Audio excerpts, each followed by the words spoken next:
Hello? Hi everyone, how you doing? It's me again. I'm sorry you haven't seen the last of me. I'm back. I'll be staying for a while. How's everyone doing? Welcome. Um I have to tell you, I was kind of nervous for today since yesterday was such a disaster. Before stream it was how do I say this? A catastrophe? I think catastrophe is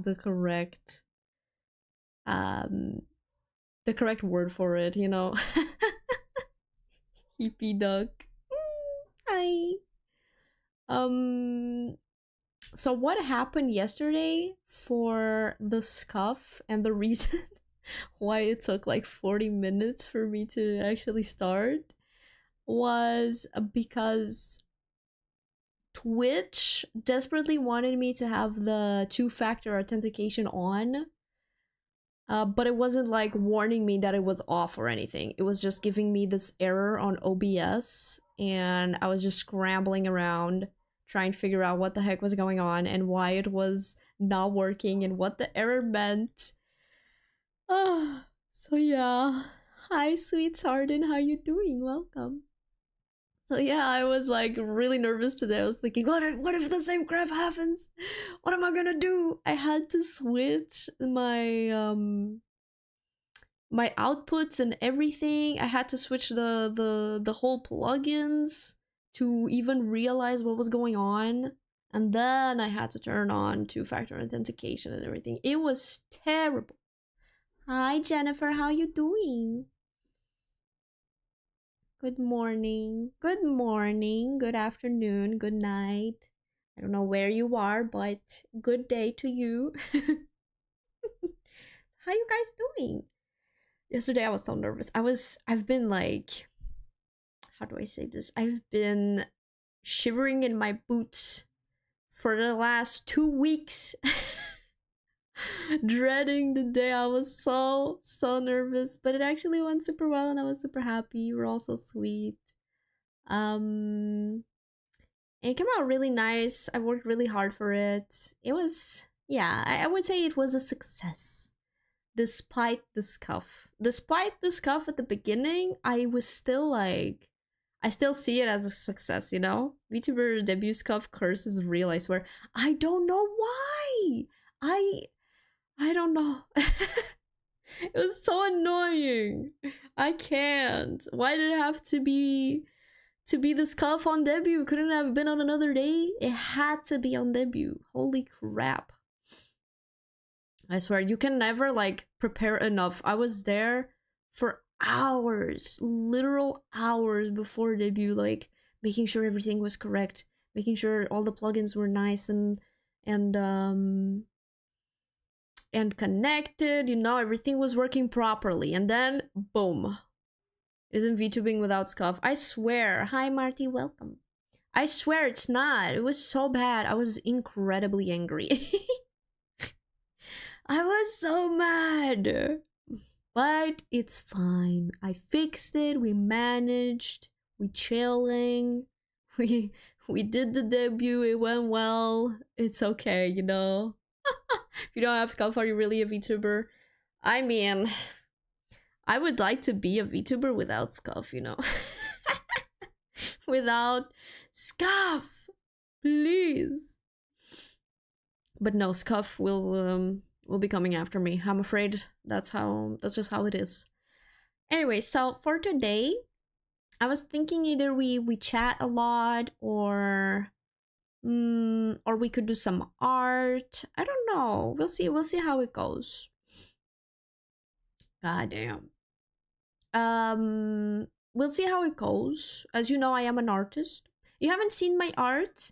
Wait, no, you have. On my Twitter, I posted my reference sheet, and part of the art done for the reference sheet was me. So you can go check that out. I'm a really good artist, I have to say. I'm not so bad, you know. I do pretty cool stuff, more or less. I'm not like a huge professional, but your background, yes, my background here, right here, that was me. I did it. I am multi-talented person. Yes. I love the cape. It's so cool, isn't it? I love it so much. The how I look wasn't done by me, but the reference sheet, everything else was. I didn't design it though. The background, I do digital painting, I do traditional painting, I do some sculpting. I don't know if it's sculpting or I don't know if it counts because you know there's additive sculpting and then there's the where when you subtract from it, you know, where you're kind of like taking parts to create a shape instead of adding. I work more on the adding part and molding the shape. That's more what I do. I also do some 3D modeling, as you can tell by my background. Oh, this. Oh, you guys can't hear it. I literally put some cutie songs in the background. And this song is from Final Fantasy. I can hear it. Yeah. I think it appears, this is one of those songs where it appears in all Final Fantasies. I love Final Fantasy. If you were there yesterday, you know I love it.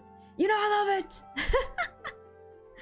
It's so good. I haven't played just Final Fantasy X. I've played Final Fantasy VII as well, the remake. The first game of the remake, I played that one. And also Final Fantasy 14? Is it 14? Or is it 16? Does Final Fantasy 16 exist, or am I tripping? I think it does. It's the main character is this guy called Clive, and it's like about a war and everything. Cloud, my beloved. Cloud is a good character. From Final Fantasy VII though, my favorite character is Sephiroth. You will, as you get to know me, you will come to understand that I like the bad guys more than I like the good guys. I'm sorry, that's just who I am. It is what it is. So yeah, for me it's Sephiroth. I really like Sephiroth. Don't murder me! I'm sorry.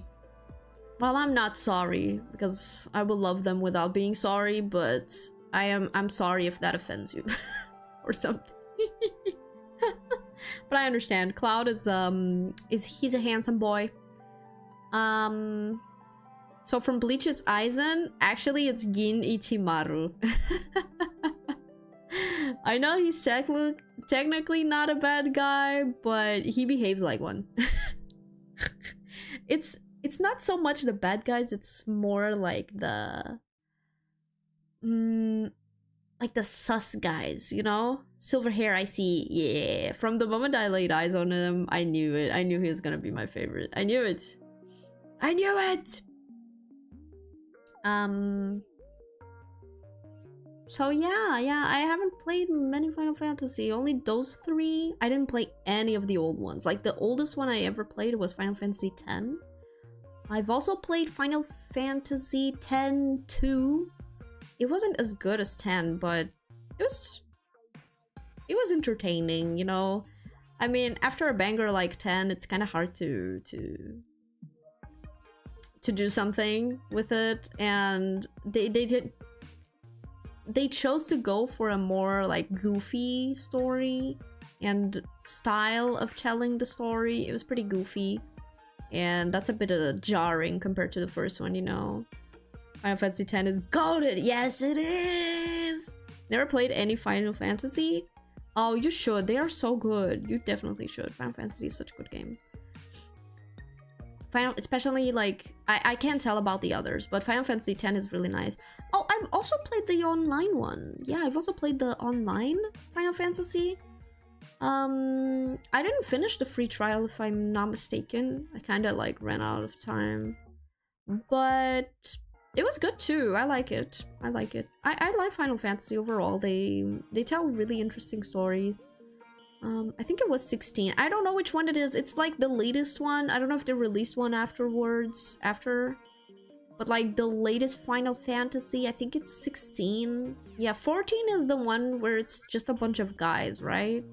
Just a bunch of dudes. Was it 16? I'm not sure, but the main character is this guy called Clive. And the story was... Man, I don't know. It was hard. Like, I liked the game, but also... Playing 7 and playing that game made me realize that Final Fantasy X is definitely, like, one of a kind. I was kind of fooled.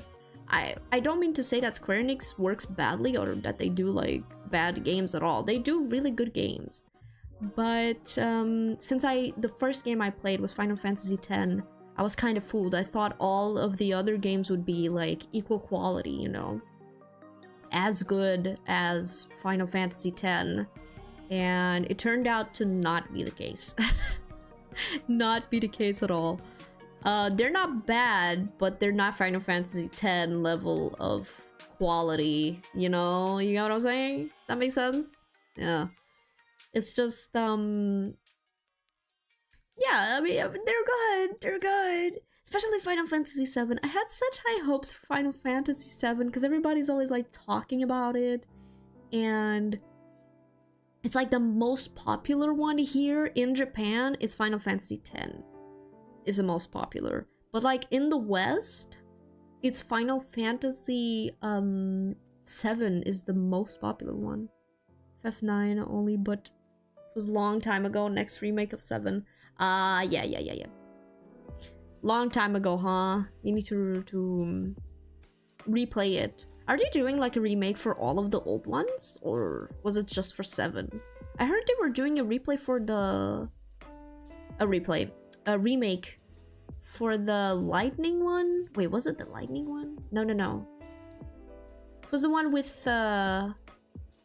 Yuffie? I don't know which ones. I don't know, I literally only played like 3 of them. But yeah, Final Fantasy VII is always like so popular here and everybody loves it so much. So I went to play it like thinking, oh my god, it's gonna be a banger. It's gonna be so amazing. Even better than 10 probably, since nobody talks about 10, but everybody talks about this one. I was playing and I was like... You know that gif of the person saying like... But when does this game get good? Yeah. It was good, but it wasn't like... Final Fantasy X good, you know? It was a bit of a disappointment. I now go into playing Final Fantasies with my expectations low. So I can properly enjoy the game without being disappointed, you know? They really like... I have to say, it was the perfect team came together to make Final Fantasy X. I remember reading that some of the people like... Some people were supposed to work on it but ended up dropping, or other new people came to work on Final Fantasy X.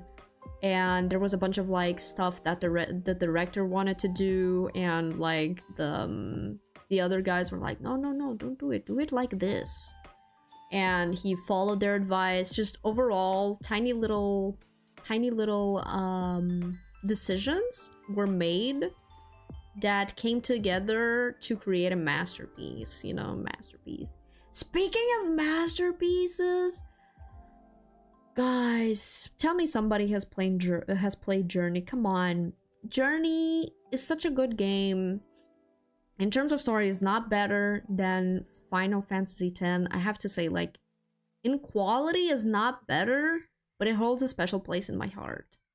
The company that made this game is a company called literally That Game Company. That's the name of the company. It's called That Game Company. I can never tell anybody the name of the company, because I'm like, oh, That Game Company, and they're like, which one? Which one? That Game Company. Okay, but which one? No, the name of the company is That Game Company. All right. God. They even have their games like on museums. That's how beautiful their games are. They're so pretty, and they don't really have like a story. I mean, it depends on the game. Journey, has a story. But the one game that they have that's literally in an art museum is Flower. All of these are PlayStation games. I don't know if they exist for PC, but all of them are PlayStation games. I played Flower like, what? Back in 2008 or something? It's been a while. It's been a while. But it's so nice. It's one of those games that usually people play it and they're like, ah, this is boring. But it's so nice. It's so perfect for chilling and relaxing. The name of the company is confusing. I understand that. But that's just how it is. What do you want me to tell you? That's how it is. They probably should have picked a better name, probably, yeah. Although, I mean, it's easy to remember, at least, because it's so goofy. I like the art style of the game. Yeah! Which one? Journey or Flower? Both of them are so good. Both of them are really nice. That Game Company is such a funny name. It really is. It's so hilarious. I love it. Journey. Yeah! Journey is so good. It's literally so, like, visually beautiful. And the soundtrack composed by Vincent Diamante. I think that's the name. He has a weird name. I'm sorry. But the soundtrack is so good. Holy crap. The instrument they use mostly is one of my favorite ones. Literally the one I wanted to learn how to play, which is the cello. Man, I love cellos. They have such like deep and pretty sounds, you know? And they use it a lot for the songs. Oh my god. It's so nice. It just fits the vibe so much. And it's so... You can replay the game a bunch of times and still find new things, you know? I remember playing it. I managed to collect 100% of everything because I was obsessed with the game. I collected 100% of everything. I was so happy. You can even play like online, but you can't set up to play with friends, I think. I'm not sure if you can actually go and play with like a specific person. What happens is if you play online, you randomly encounter players in the middle of the maps, in the middle of the levels. And then you can actually like, you can't talk with each other. You can communicate like through sounds. That's basically all you can do. That's it. You can help each other. You can help each other out. You can go together. And what I've noticed is when people play with others, they really become like super attached to their companions, you know? When you lose them, if you go too far away from them during the levels, you will disconnect. And I've seen people get genuinely sad, like super sad about it, that they disconnected and couldn't find the person again. It's so good though. I love going in and seeing new players, because you can tell if the players are new or if they are more experienced by the visually. Like if you go to Journey, you'll see that the main character has like a cape. The markings below the cape, the markings below will reveal how many times you've played the game. Okay, that's, yeah. Each time you finish, you gain more markings. I like going in and finding new players and like showing them the secrets. It's funny as hell. They're always like so happy and they start spamming the sounds and everything. We need to play it together. It's so nice. I would love to play it on stream because it's such a wholesome game. I love it. It's so cute. Best viewers are on Ferna's chat, you silly bot. Thank you. That's true. 100%. But yeah, you guys need to go play it, please. I will have to say it's better to play it on the PlayStation. I think it exists for PC, but it's much better to play it with the console, you know, instead of with the keyboard. It's just I don't know, it's a lot more interactive. Yeah, it's a lot more interactive. It exists for PC. Yeah, but it's not the same. It's not the same though. you have to use, at least you have to use the controller, like the controller for it. It's a lot more interactive and everything. It's much better than on the PC, I have to say. I have to say. Otherwise, what else do I actually recommend? I mean, you saw the games on the games I actually told you about. I don't recommend League of Legends. I can't in good conscience recommend League of Legends though. Don't play that. It was on the list. It was on the list, but do not play that. Do not play that. If you don't play it, don't start. If you play it, stop. Stop playing it. Like, actually, for God's sake. Sadly, I already play it. Then stop. Stop it. Get some help. For real though, League of Legends sucks. I have a friend that he loves Final Fantasy. He played them all in all platforms existent. That's crazy. That's a lot of dedication for Final Fantasy. What the heck? No, Square Enix makes good games. I like Kingdom Hearts too. It wasn't on the list, but I love Kingdom Hearts. I love it a lot.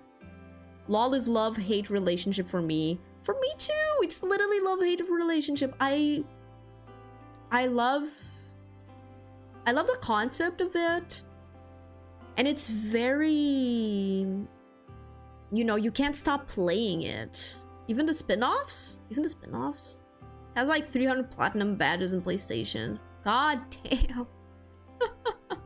Well, dedication. It's good to have things that we love, you know?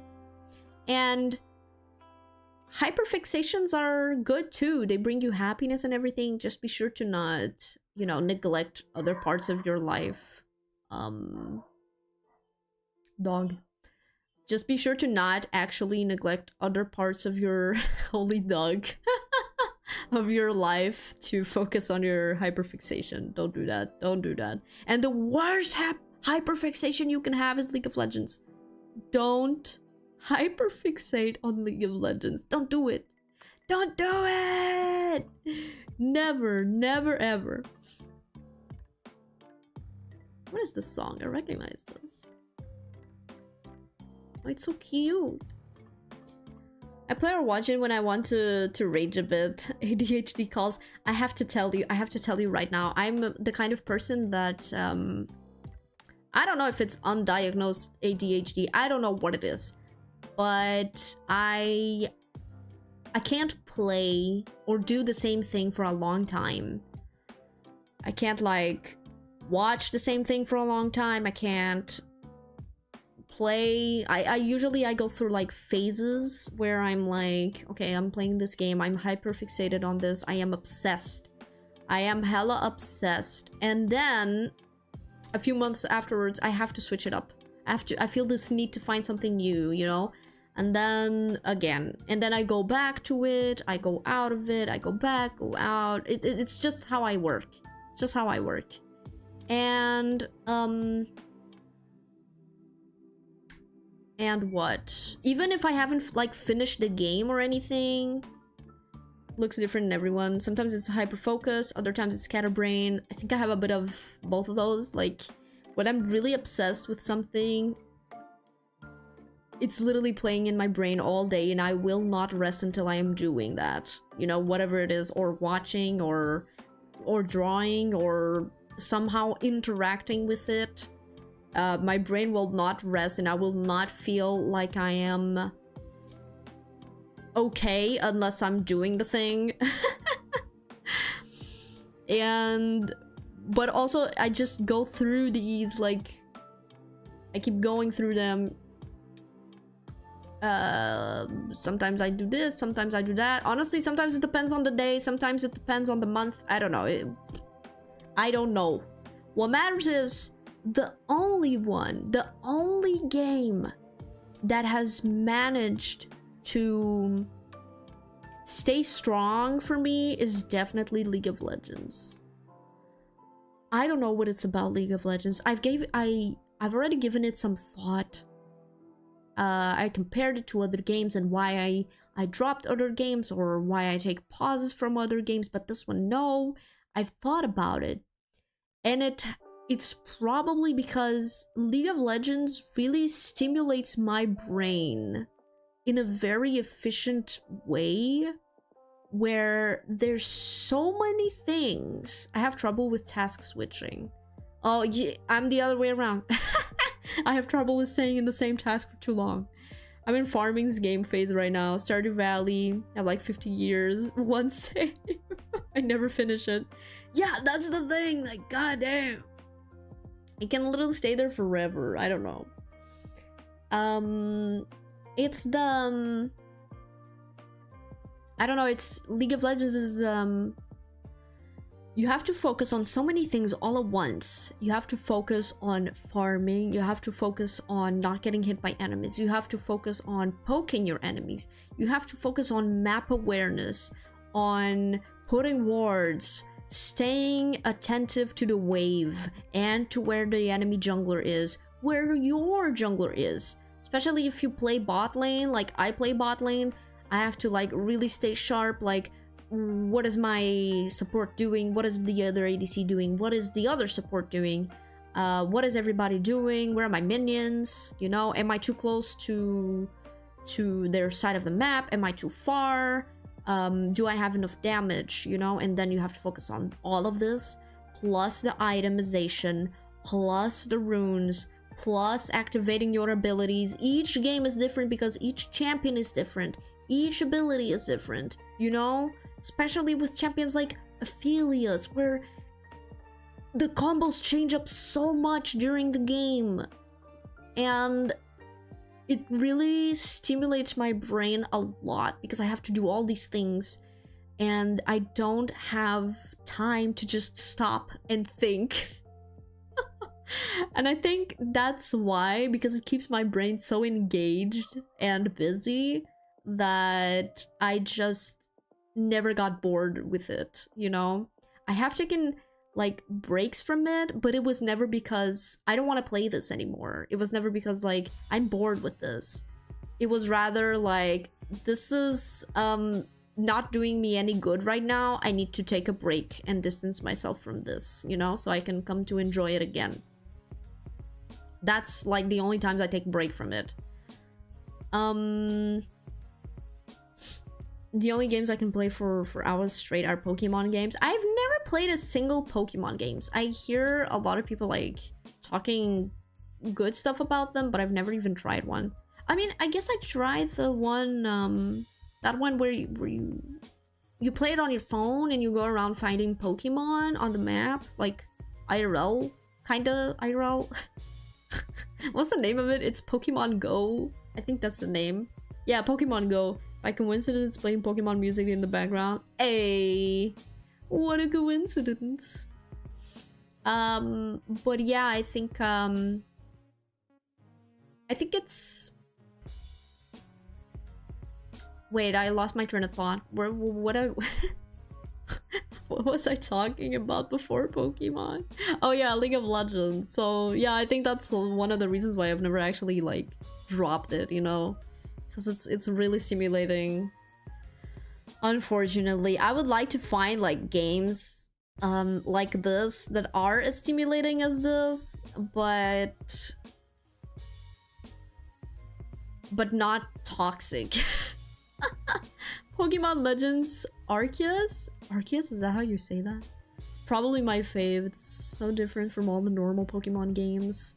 Really? I don't know how a normal Pokemon game is though. I have no idea if it's story-based, if it's like battle-based, if it's collection-based, farming-based. I don't know what they are like. I have no idea.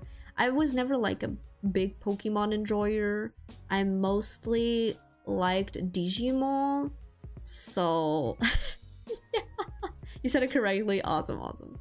So yeah, I just mostly like Digimon. I think it's nice. Do you remain in Marvel Rivals to change the topic? Same as from League Rants. You don't even know who my League main is though. Marvel Rivals, I mostly main healers. But I don't have like one main in healers. I go from Loki. I really love playing Loki. And Ultron, I love playing Ultron, and I love the character Ultron. I love him a lot. Ultron, Mantis, Cloak and Dagger when I don't want to like use my brain, and I think that's it. Yeah, sometimes I will lose the others. Oh yeah, Jeff. I use Jeff a lot too. Yeah, that's the point. Just try some Pokemon games, maybe. I'm just kind of like, I don't know anything about the franchise, you know. I'll be there like not knowing anything. It feels kind of like a betrayal. I mean, Thor or Hulk. What's the name? You're a Frontline main. That's so cool. Frontline, I feel like it's the least played role in all the games. It's always like a war for someone to go Frontline. I hate it. I'm always put with the instant DPS. I'm always so happy when I can actually go DPS. For DPS, I really enjoy playing Squirrel Girl. And who else do I play? I guess I play Namor a lot, even though I don't really like playing Namor, but I have to play him because of certain characters like Spider-Man and Black Panther and the new one, Daredevil. Like, oh, kill me, bro. So I guess I picked up Namor by force so that I could go against these guys, you know? That's why Chas exists. We help you. Okay, thank you. I appreciate that. But yeah, I don't really like playing Frontline. When I am forced to play Frontline though, I always go either Penny or Penny, Strange, or what's the name? Her name. The lady, Emma Frost. Yeah, Emma Frost. I go Emma Frost. Exactly. I tried to pick up Hela. I got the skin she got a while ago, a few weeks ago. She looked so good in that skin. I don't remember the name, but she was basically like, she was wearing like a dress shirt and a hat, cool hat, and these like bell pants. She looked so hot. I needed to buy that skin even though I don't play her at all. So now I've been trying to learn her so I can play her. I suck with her though, because you actually have to aim like super accurately with her, you know, and I'm not good with that. I freaking play Cloak and Dagger, Loki, and freaking Iron Man and Squirrel Girl. All of these have such like a huge hitbox. Squirrel Girl, you literally don't even need to aim because the projectiles like bounce off walls and everything and kind of hit people by mistake, so you don't really need to aim. So yeah, to go from that to like hyper specific small hitbox Hela, oh, it was so hard for me. I could not. It's way too hard. But respect for you, Thor and Hulk. I loved last season Hulk and Namor's team up. Oh, it was so much fun to play.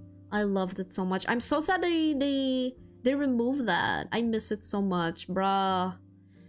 I know that Namor style is still like really strong right now, but I preferred having the extra squid than doing whatever the hell he is doing right now, like Bomba somewhere. I don't know. I don't know what the heck he's doing right now. I just preferred how it was before. I'm kind of mad. I know it's to keep the game interesting that they keep changing the team ups. They keep changing the effects and the abilities and things like that. But it's also kind of sad, you know? Like, sometimes you have like really good abilities and then they're just gonna screw it all up next season. It's so annoying. Like the Namor! The Namor was so good. I really liked it. What the hell? I think it was literally my favorite team up in the whole game. I don't remember if there's any other one that I liked particularly. The one they never changed is freaking Cloak and Dagger and Moon Knight team up. I am so mad. I am so mad. They never changed that one. Like, what? That one is the most useless crap. But they always keep it the same. The one that sucks, they keep it the same. I swear to God, I can't. I cannot. I don't know what the heck they're doing with the team-ups, but I'm mad. I'm mad! Like to mash the buttons, but devs keeps changing the stats. Yeah! It's so annoying. It's so annoying, man. I can't deal with it. I love Marvel Rivals. Ever since it came out, I was like super invested in it. I've been like praying that DC would learn from Marvel and also do a game like that. It doesn't have to be like, I don't even know what this type of game is called. This is not FPS. I don't know. It's like Overwatch type of gameplay, you know. I don't know what the gameplay is called. But it doesn't even have to be that specific gameplay. It could be like a MOBA or something. Or, I don't know, just PvP, but with DC characters. Oh, I would be so happy. I love DC so much. I'm a huge Justice League fan. I love Teen Titans. I love DC villains. They're so cool. Literally, Joker is my favorite character.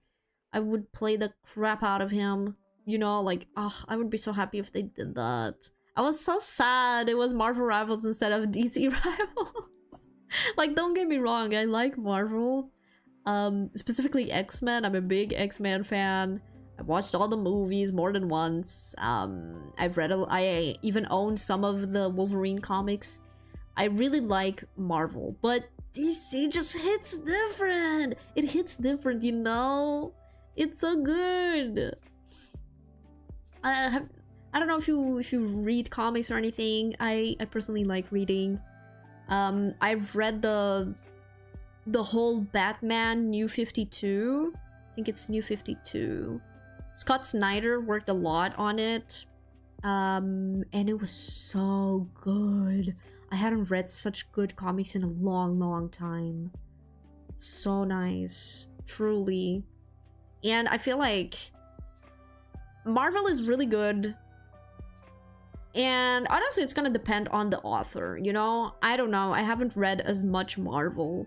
One of the things that draws me more to DC is the how they actually separate the heroes from the villains.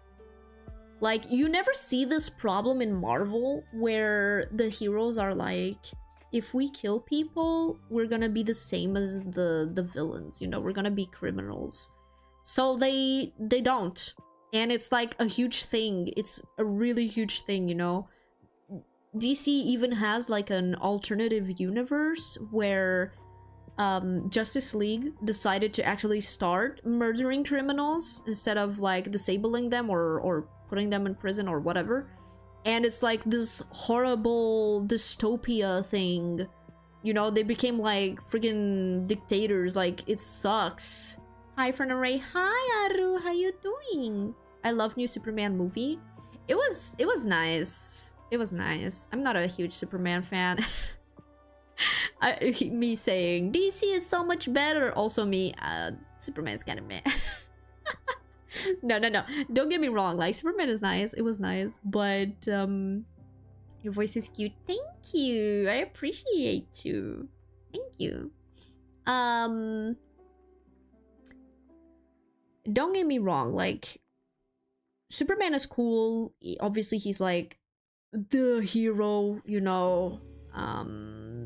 Every time you think of a superhero, you imagine something like Superman. If you go to the dictionary or something like that, or you write superhero on the internet or whatever, Superman's gonna be there, like right there, you know. A lot of heroes were based on him. The cape, the flying, the logo. Yeah, we got all of that. But like for me, I prefer Batman a lot more because of the struggles, the inner struggles that goes in Batman. He has a lot more darkness going on. Meanwhile, Superman is like, I don't know, he's kind of basic. Don't get me wrong, he's sweet. He's a sweet guy. And he's like a true hero. He really is a true hero, and he's really nice and really considerate. And I think like as a hero, he is definitely better than Batman, obviously. But like he's too perfect, if that makes any sense. And Batman also gets on my nerves sometimes with how perfect he is, but Superman a lot more than Batman for me. I don't know how to explain it. I don't know if it makes sense.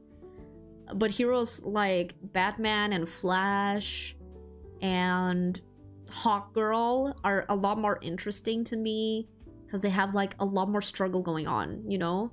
Justice for Gotham. Justice for Gotham!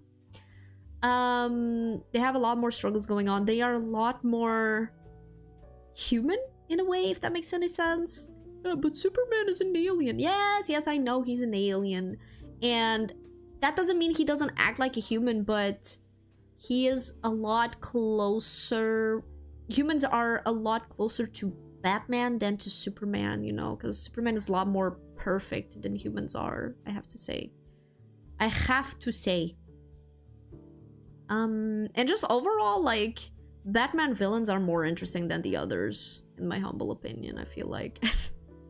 I mean, if you compare Lex Luthor to Joker, I mean, even if you compare Lex Luthor to, like, Scarecrow or something, I mean, come on. Batman is the adopts all the orphans guy. I like to read Batfam stories on the internet. Yes, exactly. He's the one. The Robins and everything. He has his whole family. It's really cute. And I just really I like Batman a lot. I like it. His comics are always like the most fun for me. And the characters around Batman are consistently very interesting characters, you know? We got Jason Todd, which was the second Robin. He is so interesting for a character, so flawed, and there's so much going on with him. You got Tim Drake, who is also one of the Robins. So interesting as well. So much struggle going on there. Also, like, the perfect person to take after Batman if something were to happen to Batman. You know, you got his son. You got all the villains around him. Even, like, Superman becomes more interesting when he is interacting with Batman. There's just something about Batman that all the characters around him are really, really interesting. I don't know why. I don't make the rules. That's just how it is.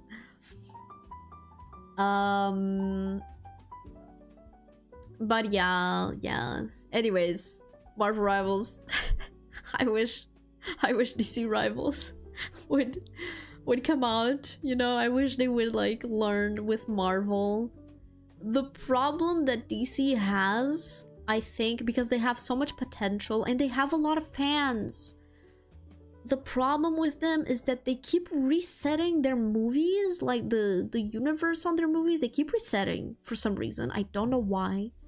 And then they just don't release any, like, proper content. They have so much content, so many interesting things, but they don't properly release it outside of comics. They don't know what they're doing outside of comics. I don't know, honestly. Like, guys, shut the hell up. For real, go learn with Marvel, you know? You guys have the potential. Use it.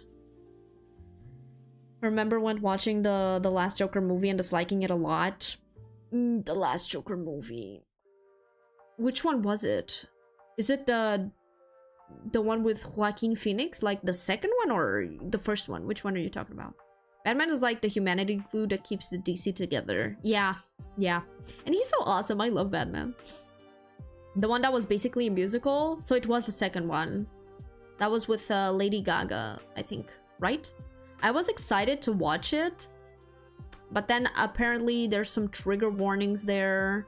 I was mostly excited to watch it because of Lady Gaga. I wanted to watch it for Lady Gaga. I was like, oh my god, Lady Gaga. I'm gonna go watch this right now. But, like, otherwise, I wasn't really looking forward to it since I didn't really care much for the first Joker, Joaquin Phoenix Joker. I am not like gonna be here saying it's bad. It's not bad. It's fantastic. It's really well written.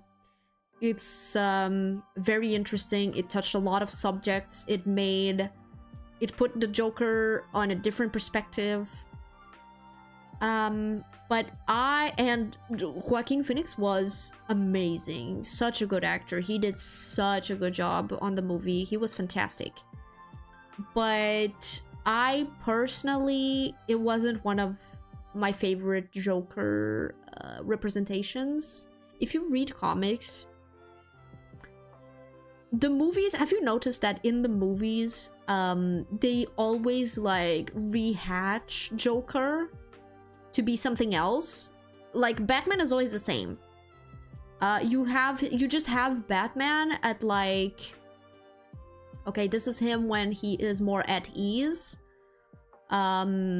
which was the Christopher Nolan movies was like Batman with him like at the beginning, and it was still like fresh in a way, if that makes any sense, you know, a bit more serious than usual. But yeah, so that's like normal Batman. And then you go for the I didn't watch the other Batman, so I can't tell, but the Robert Pattinson Batman was like Batman during his dark struggle era, you know. You see these in comics, it's okay, it's like still the same Batman though. The personality doesn't really change. Comic Joker always scares me, but that's the thing, it changes. Like just like in the movies, if you see like Christopher Nolan Joker, extremely dark character, edgy, and like I'm going to dismantle society, things like that, you know, like zero hope for humanity. He literally looks down on humanity and sees them all as a bunch of like hypocritical animals, if that makes sense, you know. And then you go to the Joker that appeared on a Suicide Squad, and he's like completely different, has nothing to do with the Christopher Nolan one. It's like it's a different character, literally. This Joker is a lot more crazy than the Christopher Nolan one. He is crazy, he is obsessive, he is not right in the head, and he's pretty careless. There's no planning happening. He just like kind of goes with the flow where it takes him. It's different. He's a lot more different. And then you go to this Joker, the Joaquin Phoenix Joker, and he's like, this is a man who has been driven to the brink, all right? This is someone who has suffered their whole life, and was driven to madness. And he said, screw all of this.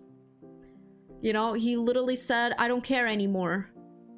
I do not care. And these three Jokers are completely different from each other. The one thing they have in common is the makeup and being called Joker. But like as people, they are completely different.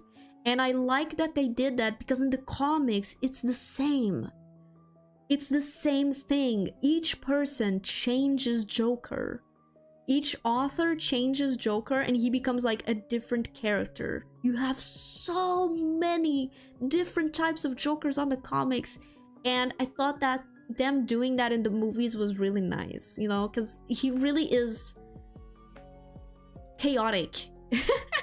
Really chaotic, and it changes so much. He is ruthless, and that's gonna depend, but you're right. Actually, no, I have to say you are correct, because that's one thing that always stays with Joker. It's the ruthlessness and the uncaring nature towards life that he has.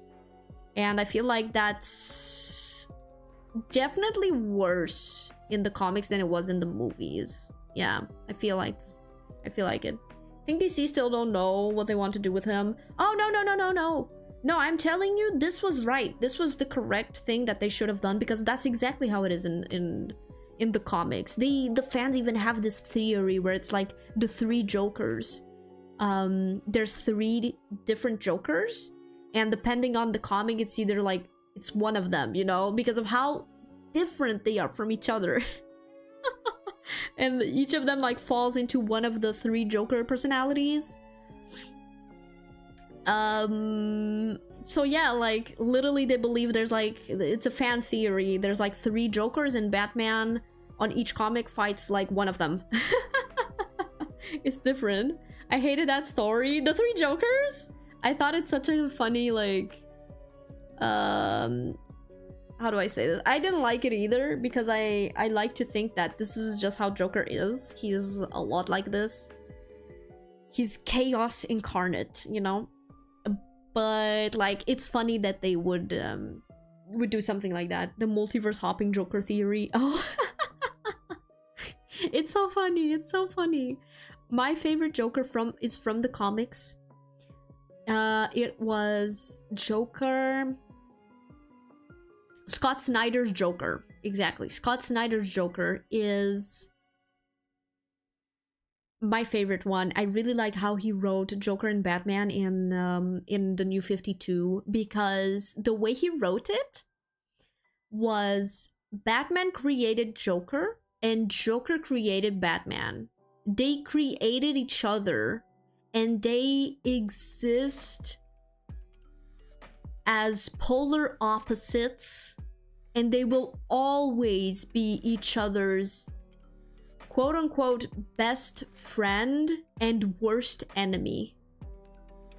Because the way the Joker exists in this like world building is, this Joker exists to challenge Batman. He sees himself as his friend and nemesis, because he is always there to challenge Batman and make him grow, you know, and make him grow. He purposely goes after Batman and does all the crap that he does specifically to help, in his mind, help Batman. It's like this deep obsession, like he lives for this, you know, he exists for this. And I really like that. I love that the way he wrote the Joker there. It was really, really nice. My favorite comics from the New 52 was Death of the Family and Endgame. Both of these are with Joker, and they're just really, really good. They're good. You guys should read it. You can read them like separate. You don't need to read the whole 52. You can more or less understand what's going on if you read these only. They're really nice. What I wouldn't give to have DC either animate or film or anything, just please translate it into TV, the New 52, please. It's just so good. It's amazing. Yeah, that's my favorite Joker as well. I was so excited when I was watching the trailers for the, what's the name?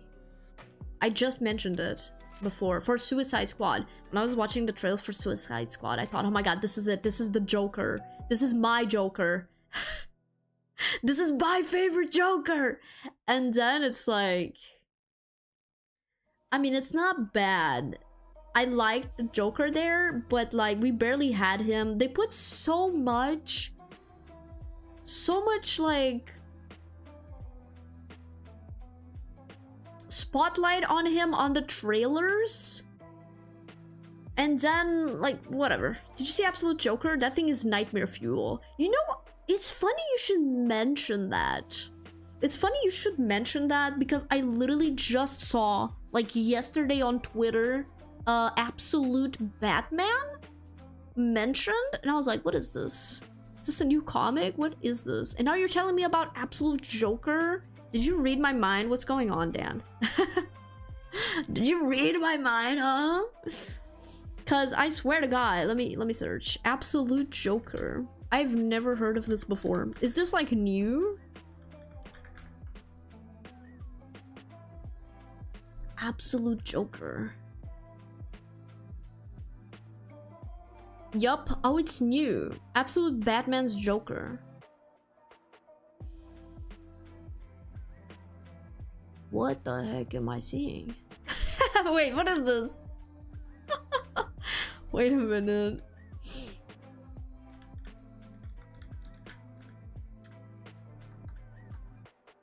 Absolute Batman Joker. So Absolute Batman is like a comic, is what I'm hearing, and then Joker appears on it. Is that what's happening? Rows of teeth. Holy crap. But did he actually appear? I'm literally only seeing one image of this. What happened to him? I need to read the comic to know. Oh, you want to know what happened? Go read. Because I swear, I've never seen this before. Holy crap.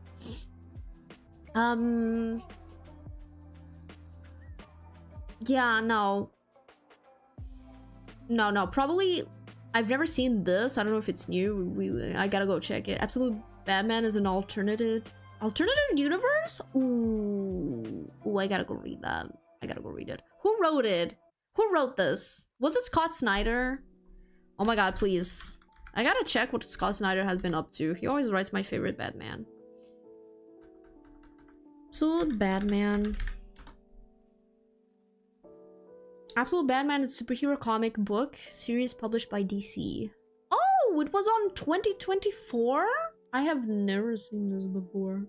Is that when is it like a bunch of comics or is it like one issue? It's your boy Snyder. Oh my god, it's my boy Snyder! Boom! Let's go! My favorite combo is Scott Snyder and Greg Capullo. Greg Capullo is the artist for the New 52, or for a lot of comics on New 52, and he is so goated. Holy crap, one of my favorite artists, comic book artists. My god, Court of the Owls was big. Court of the Owls was big! Damn, you know it! It was so good! Man, I was reading that, I was like, what the heck am I reading? This is peak, this is so good. Holy crap, I reached the end of it, I closed the book, and I was like, oh my god. I gotta, like, digest this. I need to digest this. I will not be able to handle this. Like, oh my god, I need to think. It was so good. Yeah, oh my god, Scott Snyder, let's go. No Greg Capullo though. Sad. Oh, number of issues 13. Oh yeah, it's still coming out. So it released first on 2024 and still coming out now. I need to read this. I need to read this. Thank you very much. I appreciate it. I will proceed to read it very, very soon.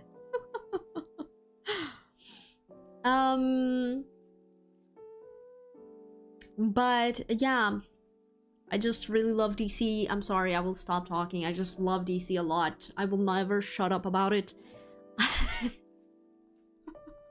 I still remember, like, there was a time where I was reading like all of the Joker comics, all of them.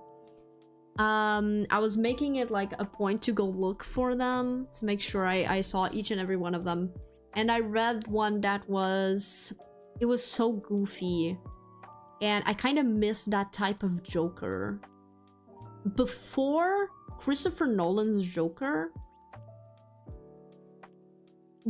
in the comics was like a really goofy character. He still did heinous crimes, mind you. He still did a lot of heinous crimes, but he was like a lot goofier, if that makes sense, you know? He wasn't as scary in a way, as serious. I don't know if that makes sense because Joker isn't actually a serious character, but yeah, he was a lot goofier. We had him do a lot of like goofy stuff. Too long to read of the Absolute Universe is that Darkseid made an alternative universe where life is on extra hard mode for the superheroes. So Wonder Woman is so freaking mental. Oh my god, I need to see this. I need to see this. Is Superman finally interesting? I'm sorry. I don't want to like this Superman fans. I'm sure like Superman is cool and he's lovely. Oh no. He's like a lovely character and everything. And you are very goated for enjoying Superman. He's just not for me. Just not for me specifically. Flash, however, I love Flash. He's such a goofy one. His cape is cool. His cape is cool. Don't get me wrong, like I said, a lot of respect for Superman. From both like character as well as like what it brought to society in terms of content, because Superman kind of dictated superheroes afterwards, you know, after it was a thing. And it modeled superheroes for generations. It's huge. Superman is huge. So a lot of respect for that. And a lot of respect for the character himself. He's a really good guy. He really is a true hero, you know, like a perfect hero. And we love to see it always. And obviously, if Superman existed, I wouldn't be saying any of this. I would be like, Superman is goated, Superman's the best, we love Superman, marry me, please. Like, literally. But in terms of media that you consume, fictional media, obviously, in terms of fictional media, he is not one of the most interesting characters that DC has. You know, he is good, but in terms of being interesting, oh, the absolute version of Superman, lol. Oh, the cape? Just the cape? Just the cape, huh? Yeah, I still remember in Justice League, Batman had like a counter plan for each member of the Justice League if it ever happened that they would like turn evil. He had a bunch of like ways to defeat them. And the one person he didn't have any plan because he just could not find any way to defeat was Wonder Woman. He just had nothing. He had nothing. She was like flawless. She had no weaknesses. He had no way of like stopping her. His plan was like trying to grab her lasso, and if that didn't work, pray to God. Try to get the lasso and use it on her, because the lasso was like the one thing, you know, that maybe could stop her. And if that didn't work, if he couldn't like take the lasso from her, bye. Beg for mercy and pray to God. Absolute Flash is a lot of fun, and the only character who's not suffering. The Martian Manhunter has some of the best art in the Absolute line, and that says a lot. That does say a lot because he looks so weird. Hawkgirl was one of my favorite characters, and I was so like disappointed. I had no idea when I saw the Superman movie. I have to say, from the Superman movie, I enjoyed it. It was nice. And Guy Gardner, I think that was the name, as the Green Lantern was hilarious. He was actually hilarious. What a dumbass character. Hilarious person. I'm so glad they went for him. They didn't make him like as hideous as he is, and I'm incredibly grateful. As for Hawkgirl, when I saw her without the wings, I was like, what? Where are her wings, bro? And then somebody promptly told me that apparently her wings are like equipment. She doesn't actually have wings. And I was like, excuse me? I was shocked. I was incredibly shocked because I genuinely thought. I got lost in my work and totally missed stream time. It's okay. No one's forced to be here, chill.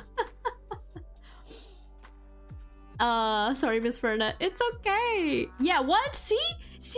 You're telling me this. Yeah, her wings are like machine equipment. They aren't like part of her body. I was so mad at this. Like, what do you mean they're not part of her body? We've seen, like, she's a goddamn alien. She's an alien, and I remember seeing in Justice League, her whole race came to like take over the earth, and all of them had wings. I just thought that was like the thing for them. They had wings, you know? But apparently not. Apparently not. Like, what? Okay, thanks a lot, I guess. Whatever. I was incredibly disappointed. I thought that was just part of her design and that she had wings. I haven't watched it yet, but I heard that Mr. Terrific was the standout character of the movie. He was hilarious. I honestly, every time he was like on the screen, it was so funny. My god. Half the time, half the movie, he was so done with everybody else. You can literally tell he is the most intelligent character there. Because my man was like, I'm done. You're all stupid.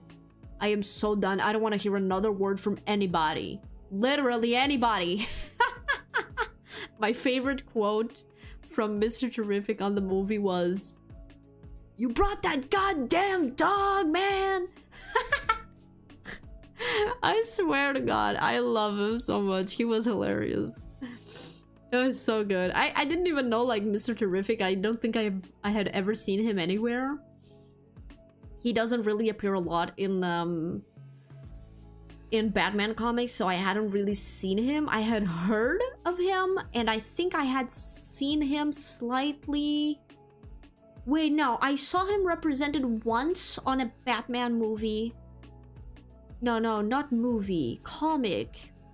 I think it was a comic. Yeah, I remember the T on his face. Cause it was a comic where I think it was Heart of Hush. Heart of Hush, and Hush took Catwoman's heart out. And Batman called Mr. Terrific to keep her like alive. And he did. He did. I think that was the only time I ever saw him anywhere, and he barely appeared. He was just there as the life support machine of Catwoman. So I was pleasantly surprised. I had no idea what that character would act like or look like or anything, but I was really surprised pleasantly. He was very fun. Justice League overall, or Justice Gang, on the movie was the highlight of the movie for me. They were hilarious. I love them a lot. Yeah. You never see like Justice League being represented so goofy, you know, because they're like this huge organization, and they are very respected, and they have a lot of like responsibility. So to see them like represented so goofily was really nice. Favorite part of the movie was definitely Justice League or Justice Gang or however you want to call them. It was amazing. Overall, I'm saying like watch the movie. It's okay, it's nice, especially if you're a Superman fan. It's really nice. It's not like the best DC movie, but it's entertaining, it's cute. And it has some really cute parts, and the overall message is nice. It's about like enjoying what you have in front of you. It's not just about that, but that's part of what I took out of that. You know, it's never good to idolize people, especially people you don't know. And it's also good to enjoy and hold dear what's right in front of you, you know, what you already have, and not what you lost or what you never had. You know, I think that was nice. I liked it. I liked that part a lot. I think that was a good part of it. Otherwise, I mostly didn't want to watch the movie because I was really salty with what they did to the previous Superman actor. I was really salty about that. So I didn't want to watch the movie. I don't know if you remember the guy before this one. His name was... what was his name? Henry Cavill? I think that's the name. He's the Witcher. The actor that plays the Witcher. I didn't really like what was going on. I don't know if you know the whole story, but like my man was playing the Witcher, and the writers kept messing up the Witcher character, and he was getting progressively more annoyed with it because they were kind of murdering the character, if that makes any sense. And he was getting like progressively more annoyed with it until he said, you know what, I'm done. I'm done, I'm quitting, I'm not gonna play The Witcher anymore, bye. And for him, it was worth it because he had a contract with Disney to keep, no, not Disney, DC to keep playing Superman. So he was gonna like invest all his time in that, you know, on playing Superman. And then they dropped him from Superman because they wanted to remake Superman. Yeah, that's one of the things. They keep remaking, rehatching, resetting. They just keep dropping everything that was before and doing it all over again. And I was really salty about that, so I guess I kind of like I already like didn't give the movie a chance because of it. Yes, he read the books and did not like. Yeah. So yeah, that it is what it is. I guess I was salty, but it turned out better than I thought, I suppose. Did anybody watch the new Fantastic Four movie? I don't know. I think that one was really nice. That one was peak. I like it a lot. If you haven't, you should go watch it. You should go watch it. It's really good. No? Go watch it. It's good. I loved it very, very much. But yeah, I think that's all for DC. I don't think I need to rant anything else about DC. They have a lot of good things. They have a lot of bad things. They should really learn how to use what they have because it's such a waste, you know? It's such a waste of potential and of good content. They could really expand beyond anything, but they just choose to do crap instead of doing proper stuff. It is what it is. I'm not the boss, obviously. They won't listen to me or anybody, but I hope they find the correct path soon. I really do. But yeah, let me see. We were talking about like games. What else did I have there? Games that I really, really recommend.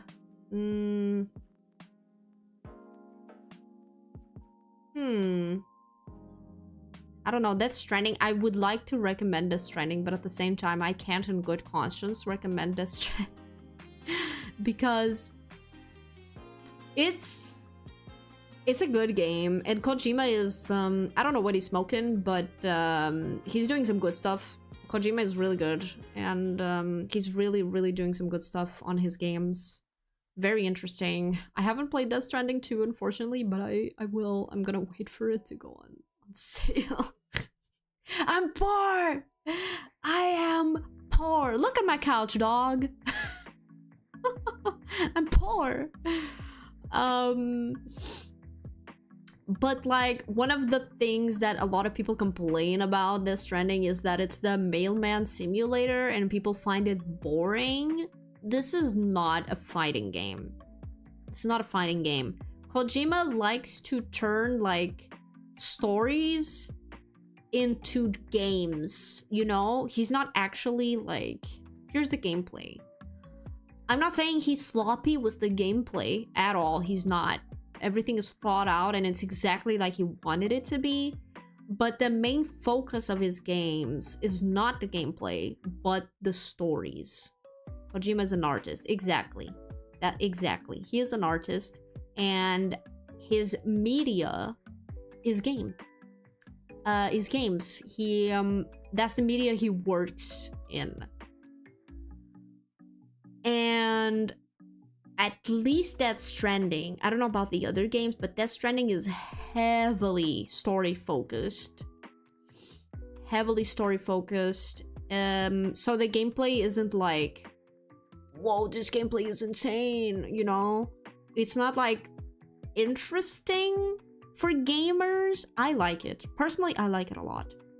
Mailman Simulator is very relaxing for me. I really like the whole thing. I'm actually kind of sad that I didn't deliver as many things as I could. I should have done the extra quests because, like, man, it's so nice. It's just overall, it's a really nice game. It's very relaxing. Don't get me wrong, there's monsters and things to fight, and it can get pretty stressful, but overall, it's pretty good. He likes his stories to be followed like he created. Yeah, exactly. I saw the other day someone complaining. It was like when it came out, when Death Stranding 2 came out, there's a VTuber there. I'm not sure if I am correct, but I think it's Usada Pecora. I think Kojima like invited her to be in the game, and she is. And she is in the game. And then I saw a bunch of people complaining about it, that they had to deal with the cringe. That's his Oshi. So, you know, you see why I love him? Because he actually, like, he makes games with so much love. It's insane. He really, like, I'm making this game because I want to and I like it, and you are going to experience the unadulterated version. I'm not sure if the word is correct, but yeah, you know what I'm saying, of this, regardless if you want it or not. If you like it, hell yeah. If you don't like it, don't care. When Kojima, yes, he's a fan or something. If he like it, he do it. Yeah, exactly. If he like it, he do it. He does not care how that's gonna go with the players. He just does whatever. That's why he's like, that's why when you said that he's an artist, you were so right, because that's exactly what he's doing. He is not selling a product, he is making art. And at the end of the day, artists, when you make art for yourself, you do not care what everybody else thinks about it. It's nice to have people like it, but if they don't like it, it's fine, because what matters is you like it, you enjoyed it, you know. And he's a lot like that. So he put the VTuber, the Usada Pecora, on the game, and it's a part that is unskippable. You are forced to play through that. To play through that, if you want to continue with the story. And there was a bunch of people saying, like, complaining about it. You know, mostly like people that don't enjoy VTubers. They don't really like VTubers, so they were like complaining about it, like, ooh, this is so cringe. Why did he do this? Me. They were complaining a lot about it. And somebody said, you know, you can just like mod the game to not have her, you know. I'm sure there's gonna be mods like that.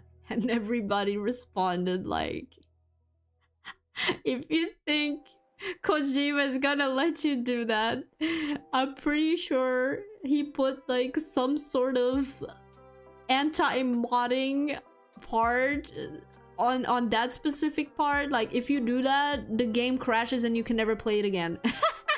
Or it gets destroyed, or it destroys your PC, or something like that. Like, I was like, this is so Kojima. I wouldn't even be that surprised. I would not be that surprised if that actually happened. Before he opened his own company, before Kojima Studios was a thing, I remember there was one game that he wanted to somehow integrate a system on the game where once you finish the game, like, the game is destroyed from your software, is permanently destroyed. And the company was like, no, we can't do that. And he was so mad. And he was like mad that he couldn't do it. So yeah, I don't think that would be so strange for him to do, you know. Like, I'm pretty sure he would find a way to do that. If you somehow mod it to take Usada Pecora out of the game, it's gonna like crash your game, or Usada Pecora virus on your PC or something like that. Like, I would not be surprised. VTuber become more and more mainstream every day. Yeah, but there's still a lot of people who think we are cringe. And we are cringe. Don't get me wrong, we are cringe. But that's fine. We are cringe, but we have fun. We have fun and we do what we love, and nobody can stop us. And it's the fact that we are cringe, we know we are cringe, and we keep pushing forward that makes us strong. Cringe but free. Exactly. Cringe but free. Your wallpaper changes to her and you can't switch it. Literally. Literally. We are cringe but we are free. I love how you two said it the same thing. Cringe but free. Yes. Cringe but proud of it. Exactly. That's what makes us strong, you know? Nobody can stop us. Nobody can be like, can come in here and be like, oh, you're so freaking cringe. And you know what? Yeah. What about it? Yeah, I am cringe. What about it? I will be continuing to live my life in a cringe way, and there's nothing you can do to stop me. Cringing till my death, yes. VTubers are cringe! And we're proud of it! Let's go! Come on, I don't think anybody that's in the VTuber community has any sort of delusions that they are, like, cool. You're not! You're like a sort of, like, geeky, anime-loving person, and it's cringe, but it's nice, because we are doing what we love and what we enjoy. That's beautiful. This is how we should live our lives, you know? My anime woman pins on my bag. Yes! Yes! I also have some anime stuff on my bag. No. No hiding. We cannot hide who we are. You know? I used to be the type, like, nobody can perceive me. Nobody can perceive me. Nobody can, like, look at me. Nobody can know what I like. And then I just realized life is too precious for that. You know, life is too precious for you to be, like, not doing what you love and what you want just for what other people think. You can't do that. You have to be who you are, and you have to be proud. If something you love brings you joy, then why should you hide it? You know? Why should you hide it? It's not hurting anyone, so why? You shouldn't. You should be proud to show it to the world that you love this thing. And if someone criticizes you for it, then you move on. You say, okay, cool. Anyways, you can't let that get to you, you know? The things that you love are beautiful because you love them. Goddamn. And some old lady asked me, what Disney character is this? I'm gonna tell you guys right now. My phone lock screen is a drawing of, like, an anime drawing of a half-naked character. Like, my man is not wearing a shirt at all, and he looks, like, really, really sus. It's just sus, okay? It's really sus. And this is a locked screen. So each time my phone, like, opens, that's what it shows. And I go out like this. The other day, I was, like, waiting for the bus, and this lady came to me and she asked me what time it was, and I opened my phone. And I showed her the time with the with that background, with that wallpaper. And I was like, oh, it's this time. And I said the time, and she looked at me like... She was mad. She was like, what the hell? You know what I did? I walked away. And I did not care, and now I'm telling you because I thought it was more funny than anything else. Because it's not the first and it won't be the last time somebody looks at my wallpaper and is like, what the heck? What the hell? I'm judging you, you know? Judge me. Judge me. Whatever. I like this, and this is what I'm doing. Imagine explaining to the old lady who Bao the Whale is. I can't. You can try. You can try, honestly. My phone lock screen is multiple chibis of Kasane Tetos. That is hilarious. That's so cute. See, you gotta show the world who you are. It's hilarious. It creates for some funny, like, some funny times, you know. I've had a lot of people giving me the look when they, like, look at my phone and they're like, what the heck? Like, a lot. And I never changed it because it's what I like and it's honestly funny. You need to take this as funny and not as, like, something to be afraid of. Something to be ashamed of or embarrassed. You're literally not hurting anyone. So, what does it matter? What does it matter? My phone wallpaper is Miku from Deco27 monitoring video clip. Hey, yo, that's so cool. Yeah, my phone wallpaper is even more sus than that. But since it's locked, nobody saw that. At least nobody that I didn't know. People that I do know, they will look at it and they'll be like, damn. But everybody else just gives me the evil look. Like the judging, you know? The lock screen is that. Please, I got my mom in the Apothecary Diaries. Oh my gosh! You got your mom there? What? Imagine what is behind the lock. It's nothing like too bad. I just really like... I like the human body. I think it's very beautiful. So I draw a lot of... I draw a lot of, like, nude models for the aesthetic. I draw a lot of that. I just like it. I think it looks nice. So yeah, it's not exactly like... It's not exactly safe for work, but it's not horrible either. It's like artistic nudity, you know? Yeah. It's artistic nudity. I draw a lot of that, and I use it as my wallpaper. And yeah, it's nice. You guys should try it. People, the faces people give you is hilarious. Do you know Re:Zero, the anime? No. I'm sorry, I don't know. Human anatomy study. Yeah, a bit like that. It's not exactly study, but yeah. My favorite parts to draw is hands and mouths.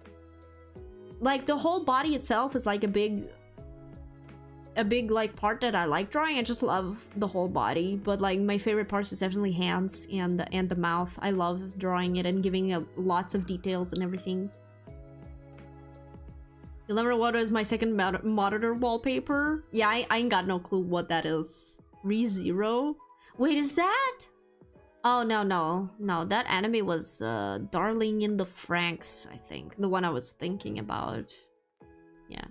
I watched it a bit. Bon appetito. Lucky, thank you. I watched it a bit, like, Darling in the Franxx, but overall it's like, meh. The characters are marketable, even if you didn't watch it. Re:Zero. I have no clue. Re:Zero. Oh.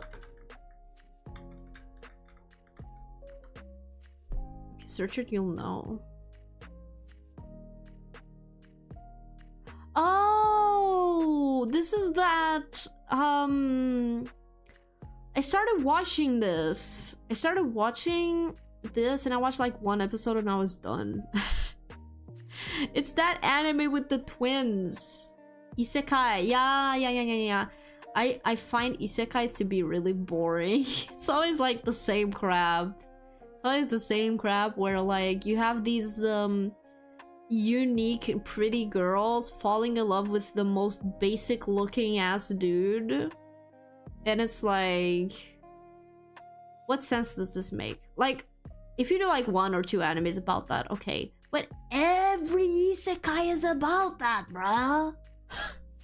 Literally, that's the plot of every isekai. Basic looking and acting guy gets like isekai to magical world full of hotties, and they all fall in love with him. Isekai, weird genre. It is a weird genre. Like, the concept is funny and nice, but like, maybe try to be more original with it. I feel like that would be better, you know? if you make it if you are a bit more original with it. I love Slime one.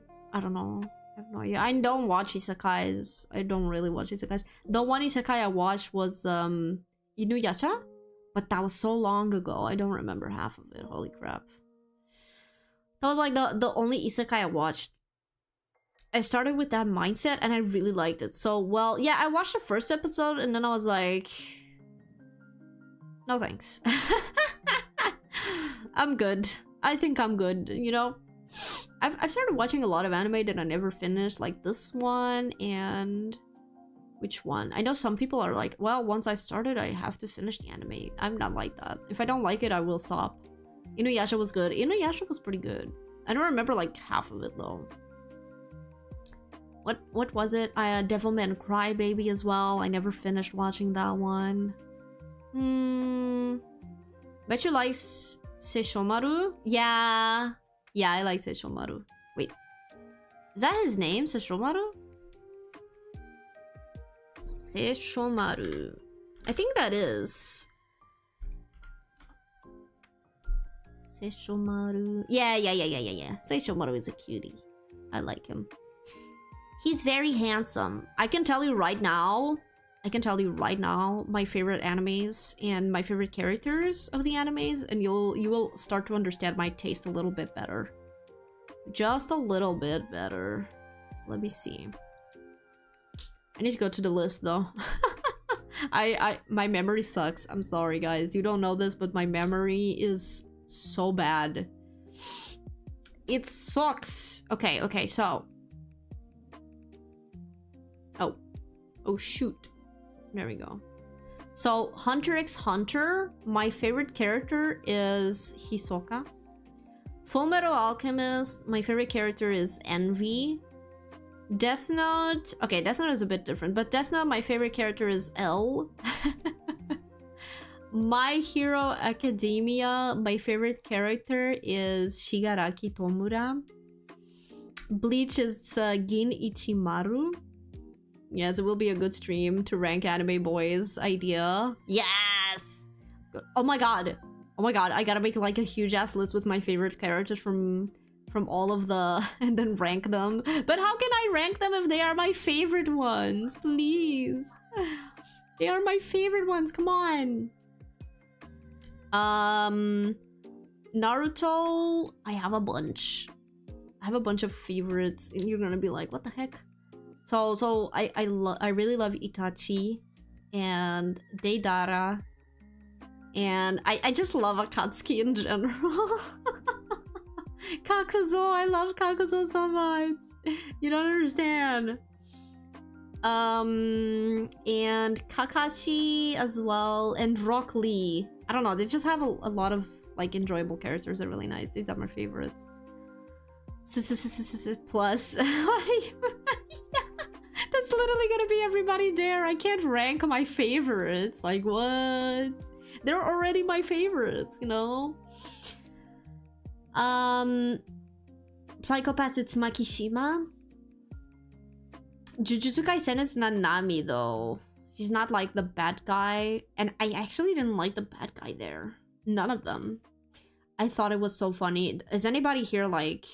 watching Jujutsu Kaisen or planning on watching Jujutsu Kaisen? I don't want to spoil you. I was about to say that I was surprised you wouldn't say Kakashi. Everyone likes Kakashi for some reason. Kakashi is like such a loser. He's such a goddamn loser that you just can't help but love him. He's like a handsome loser, you know? You're so stupid. I love that anime, man. Waiting for the next season of Jujutsu Kaisen. Okay, then you're fine. If you have watched the Shibuya arc, then you're fine. You're fine. If not, let me know so I stop myself. I saw a lot of people like thirst over... I like Orochimaru. He gives me the feels. Oh, that is so interesting. I've never met anyone who liked Orochimaru. That is so cool. Understandable though. I would like Orochimaru if he like kept his mouth closed. But like his design is really nice. I like Orochimaru too. Ever asked a Jujutsu Kaisen fan about the Shibuya incident? It's not even like about that, just so like, how do I say this? You know how a lot of Jujutsu Kaisen fans like Geto? You know how they like Geto a lot? So I never liked Geto. And I actually read the manga before I watched the anime. Or rather, before Shibuya Arc came out. Like, I was watching the anime, first season, first two seasons, I think. I watched it while it was airing. I was keeping up with the episodes, and then as soon as I was finished, I went to read the manga because I wanted to see what was going on because I liked it. So I went to read the manga. So I never asked Naruto fan about Boruto, literally. Okay, but Nanami scene with the lady guy. Oof. The lady guy. What the hell?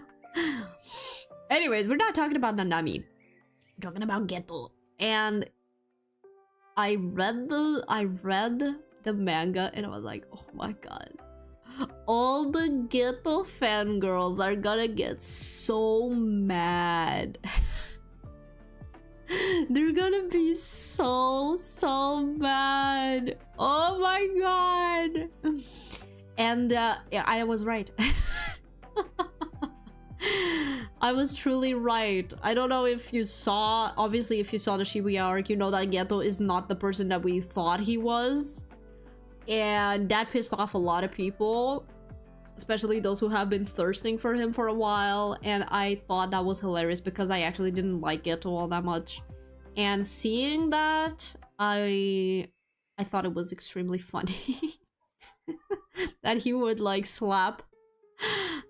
It's such a like slap in the face of the fans, you know. Holy crap. Lamau, my god. That's too much. But I was happy actually. I was like, ha ha. I gotta be happy about something since my favorite got killed off. I generally don't read the manga until I finish the anime. Tokyo Ghoul taught me that reading the manga, sometimes it's worth it, you know? Especially if... And Hunter x Hunter too. Hunter x Hunter finished...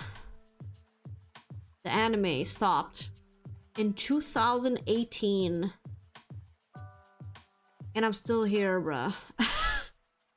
If I don't read the manga, I ain't getting nothing. Nothing! It's my favorite anime! Damn! The only one I read before the whole anime release was My Hero Academia. Valid.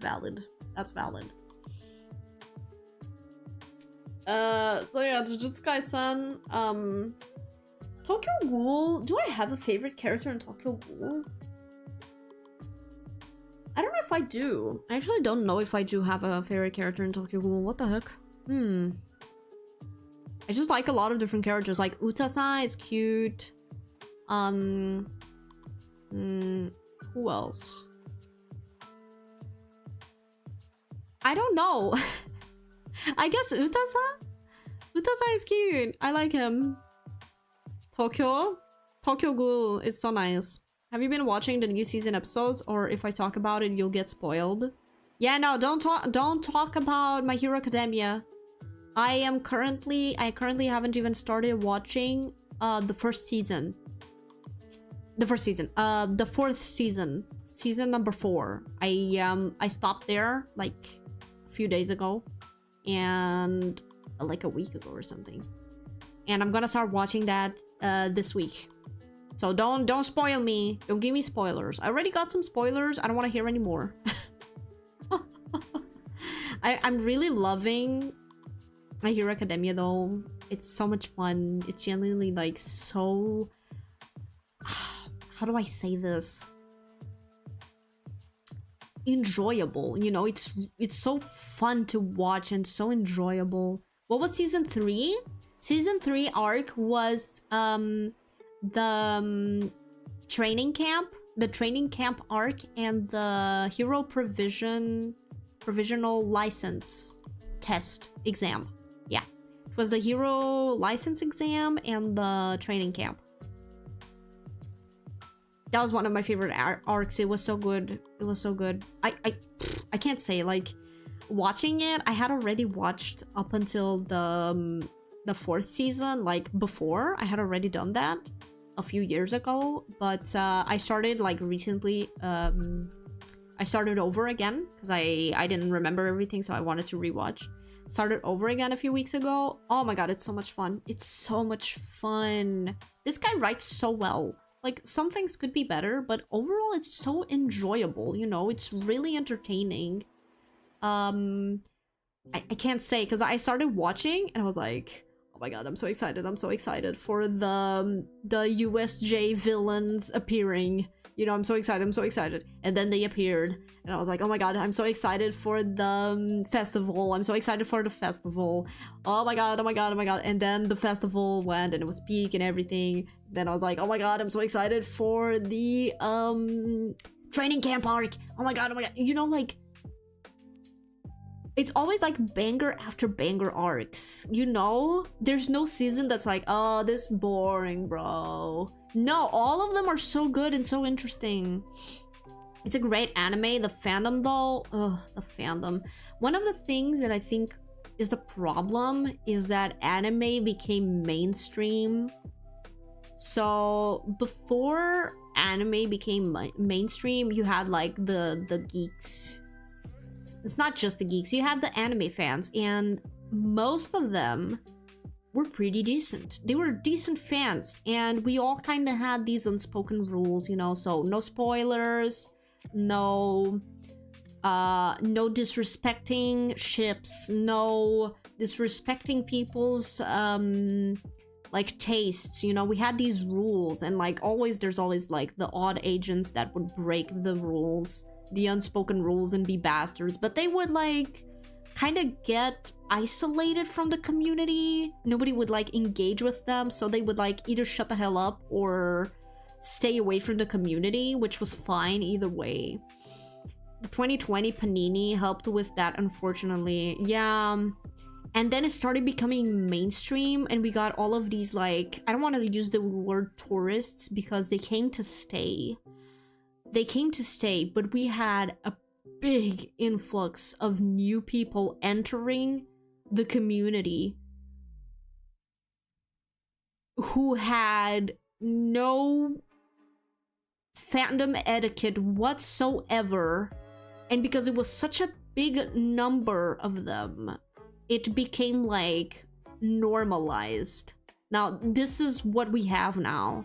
Unfortunately, this is what we have now. We have this lack of etiquette and respect for each other, and it's infuriating, and you will keep seeing this throughout all fandoms, especially My Hero Academia, because My Hero Academia not only is as famous and popular as it is, but it's also very popular among younger audiences. So we have a lot of like children and teenagers joining the communities, which is not good for the community. Like, doesn't mean they can't engage. It doesn't mean that like teenagers and children should not participate in fandoms and should not be watching anime and should not be part of the community. That's not what I'm saying. What I'm saying is, unfortunately, they automatically have less etiquette than adults or more like older teenagers, you know?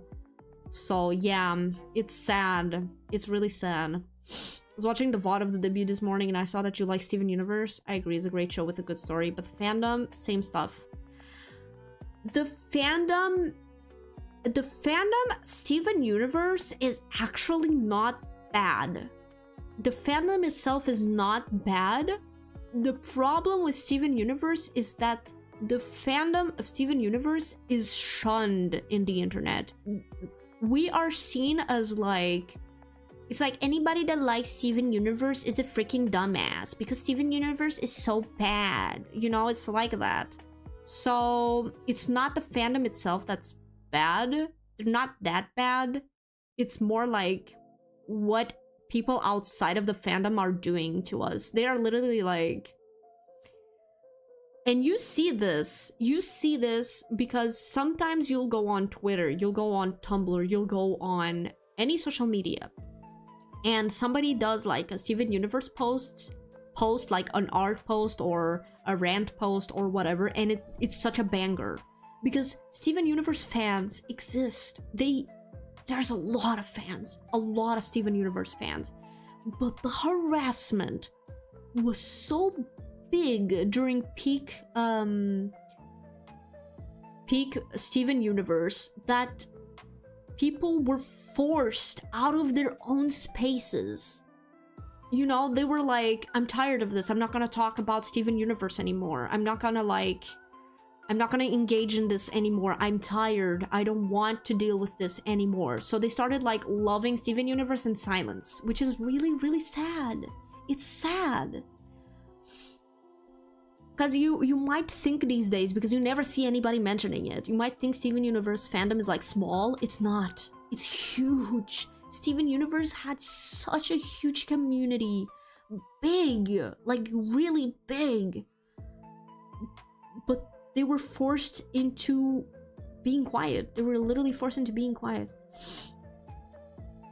I almost quit My Hero Academia because of the community. Yeah, it's one of these things like you gotta separate from the community, and some of these fandoms you just cannot. Steven Universe was so good. It was really good.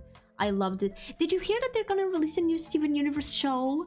It's gonna be about Lars and the off colors. I'm so excited for this. You don't understand. I am incredibly excited for this for the new show. I can't wait. It's either gonna be like next year or the year after that. I am so excited. The anime tourists are not the problem. The lack of common sense is. Yeah, exactly. That's what I'm saying. It's not about the tourism or the... It's about these people coming into the community with no etiquette whatsoever and not wanting to learn online etiquette at all. It's not even online etiquette, it's like basic etiquette that people just throw away on online spaces for some reason. I have no idea why. I don't know. We don't gatekeep, but the misinformation, the new people getting around is killing the fan space. It is killing the fan space. It's incredibly annoying. You didn't saw the story about the artist that drew a fan art of Rose? No. No, I didn't see. An artist that drew fan art of Rose. I did not see. We don't gatekeep. The thing is with communities is like how do I say this? There was this unspoken like respect for each other's opinions back in the day that's just not there anymore.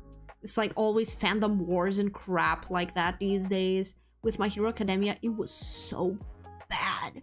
There were so many people saying that if you love the villains, if your favorite characters, or even if you like them, if you don't dislike the villains, you're a bad person. You're like a bad person. And I'm like, what? What are you talking about? They drew Rose thin and people lost their minds?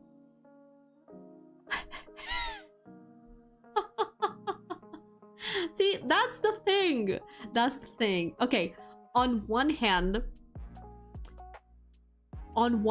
drawing Rose thin is kind of a weird-ass decision. On another hand, if I would see that in my timeline, I would like, okay, not for me, moving on with my life. You know, I would not comment. I would not do anything about it. I would just like, oh, damn, that's crazy. Anyways, and move on with my life. And that's what people like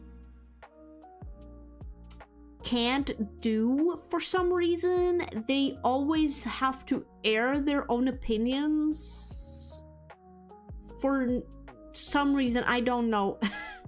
I don't know. I genuinely don't remember the last time.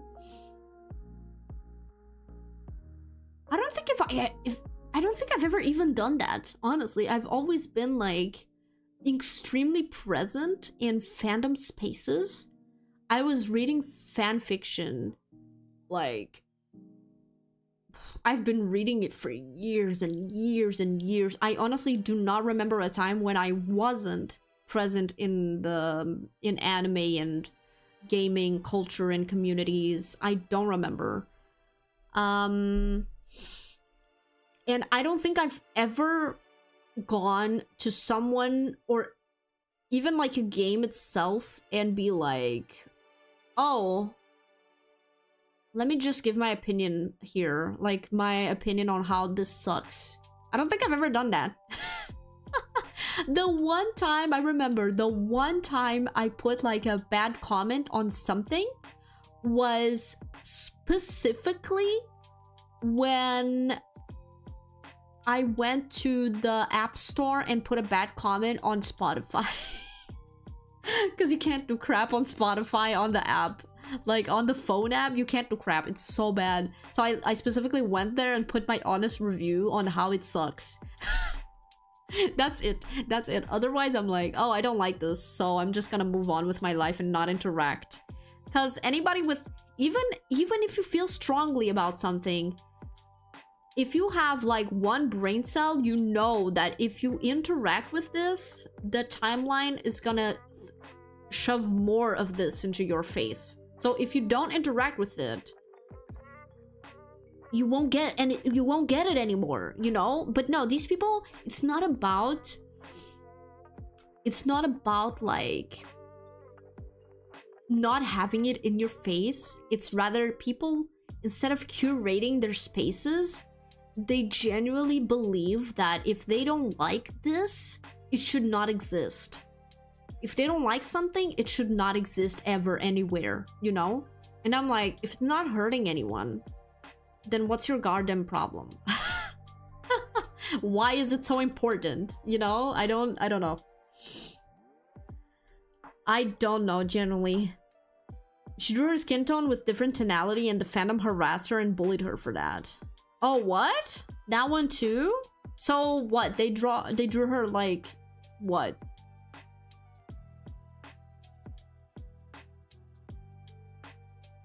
You have this closed Discord servers and forum that don't accept new fans because of it. What? Insane. Exactly. It's so bad because the communities are forced into being quiet, and it's always the decent people. It's always the decent people that are actually just expressing their opinions through art or through fan fiction, or their tastes rather. They're just expressing their opinions harmlessly, are always the ones that are forced into silence, and it's extremely annoying. It's really, really sad. I remember this one artist, mind you, I never care for it. I remember on Twitter specifically this one artist that was like, they loved Attack on Titan and they kept drawing Levi and Eren. I think it was Levi and Eren or something as a couple. Oh, no. It was Reiner and Eren. I don't know what it was, but it was one specific pairing that they kept drawing. It was like a rare pair. And people harassed them so much. And they just kept ignoring the harassment and just doing what they loved.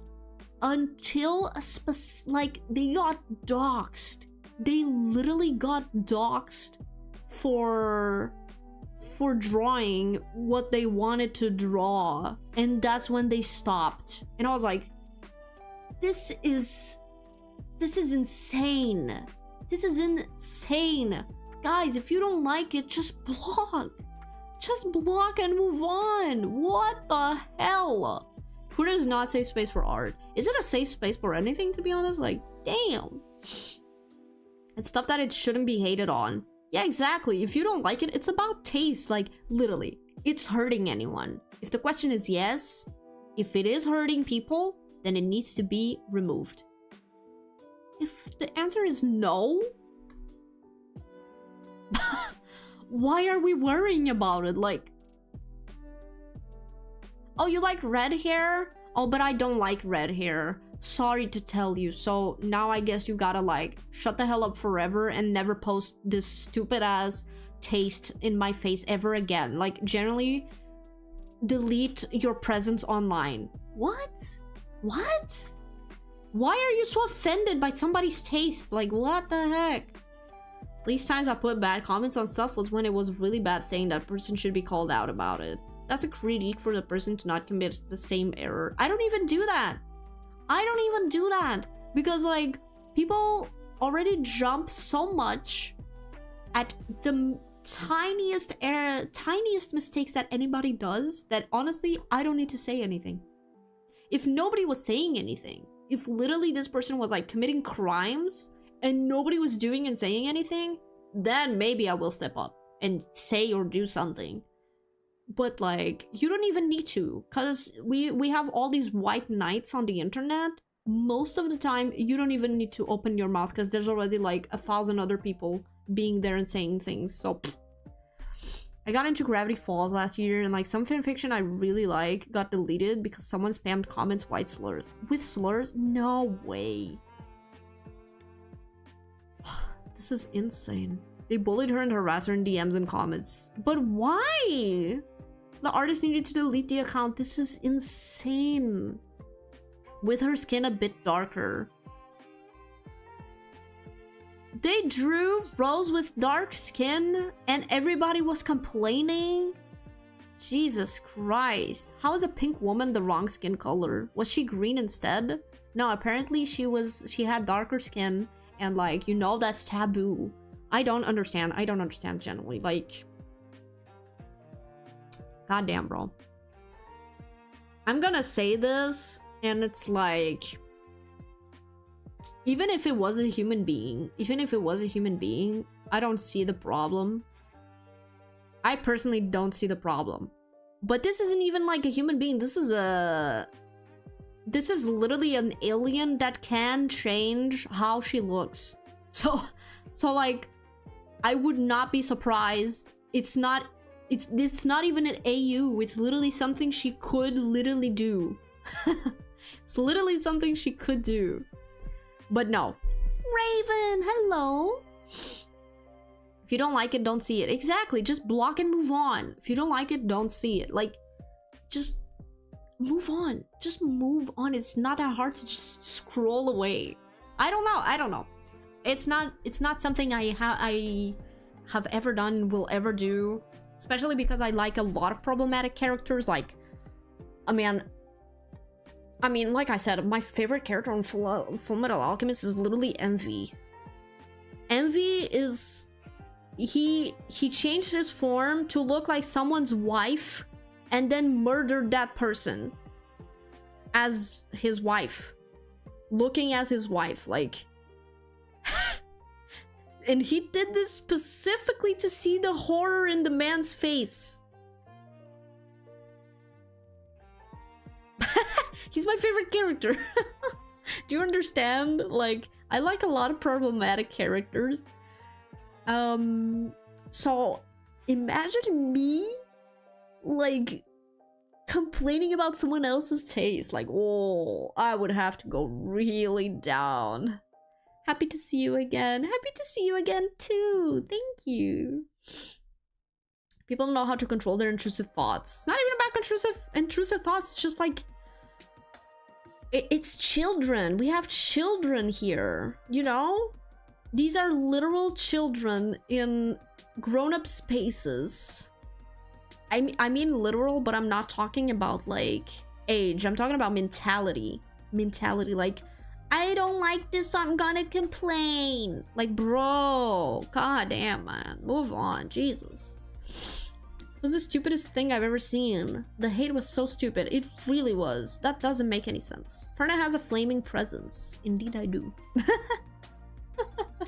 Indeed I do. So yeah, like, I don't know. Personally, I like participating in fandoms and being part of communities. I don't like how communities are these days. Particularly anime. We have this lack of etiquette. You know, I remember still back in the days,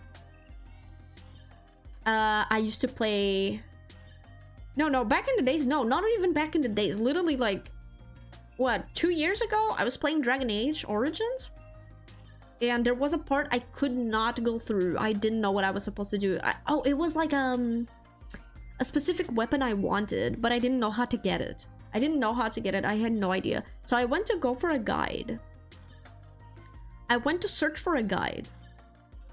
And the way things were sectioned, this wasn't even like on a wiki, because on wikis it's like censored and it's normal for spoilers to be censored.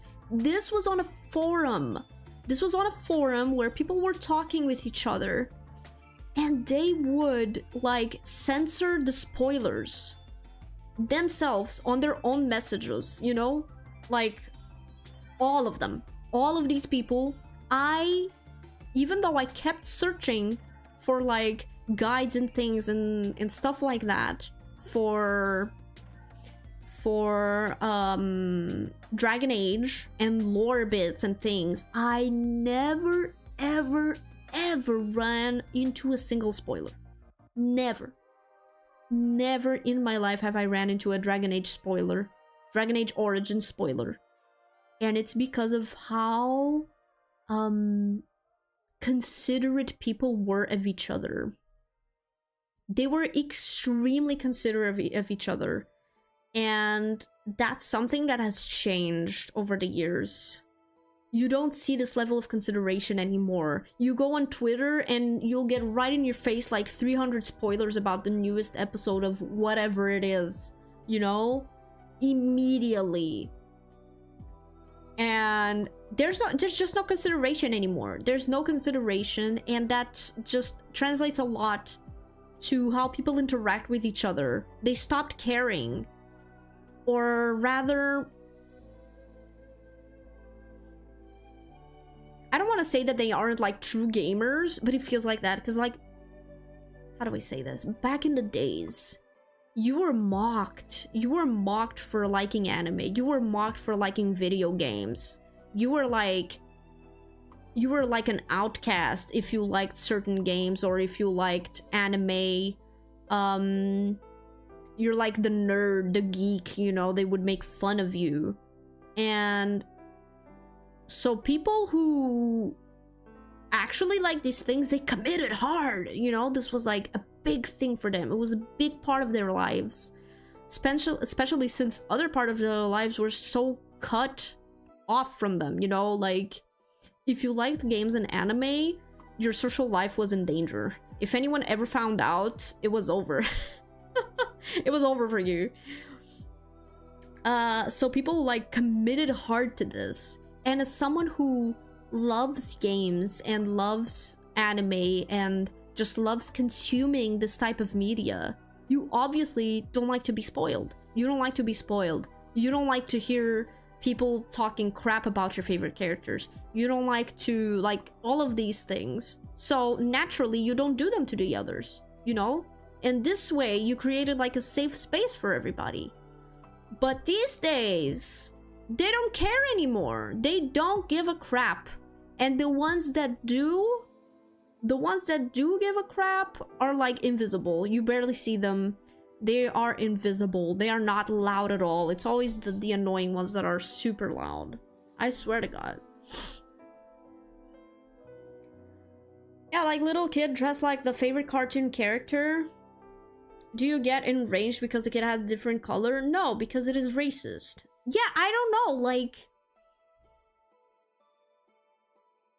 I swear to God, I don't understand. I don't know. It doesn't make any sense to me. It does not make any sense to me. Like, move on, guys. Literally, it's not hurting anybody. Holy crap.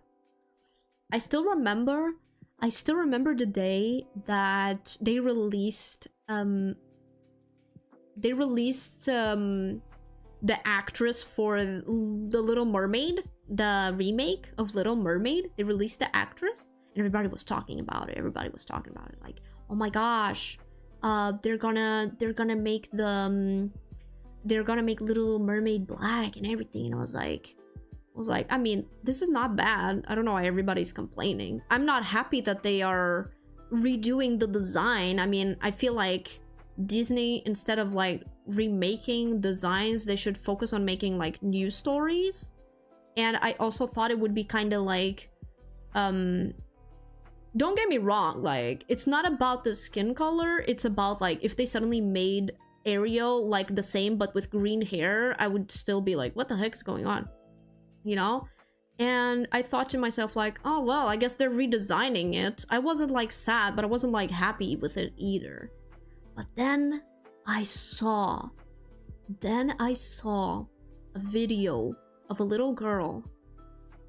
She was her father was showing her the trailer for The Little Mermaid, and she looked at Ariel when Ariel first appeared, and she said, oh my god, she looks like me, she's like me, she's like me. And she was so happy, and I thought to myself, oh my god, this is so important, this is so amazing, this is amazing. You know, I was incredibly happy that they had made this decision. I was so happy because Ariel is so beloved. She is so beloved by everybody. She's one of those characters. Yeah, exactly.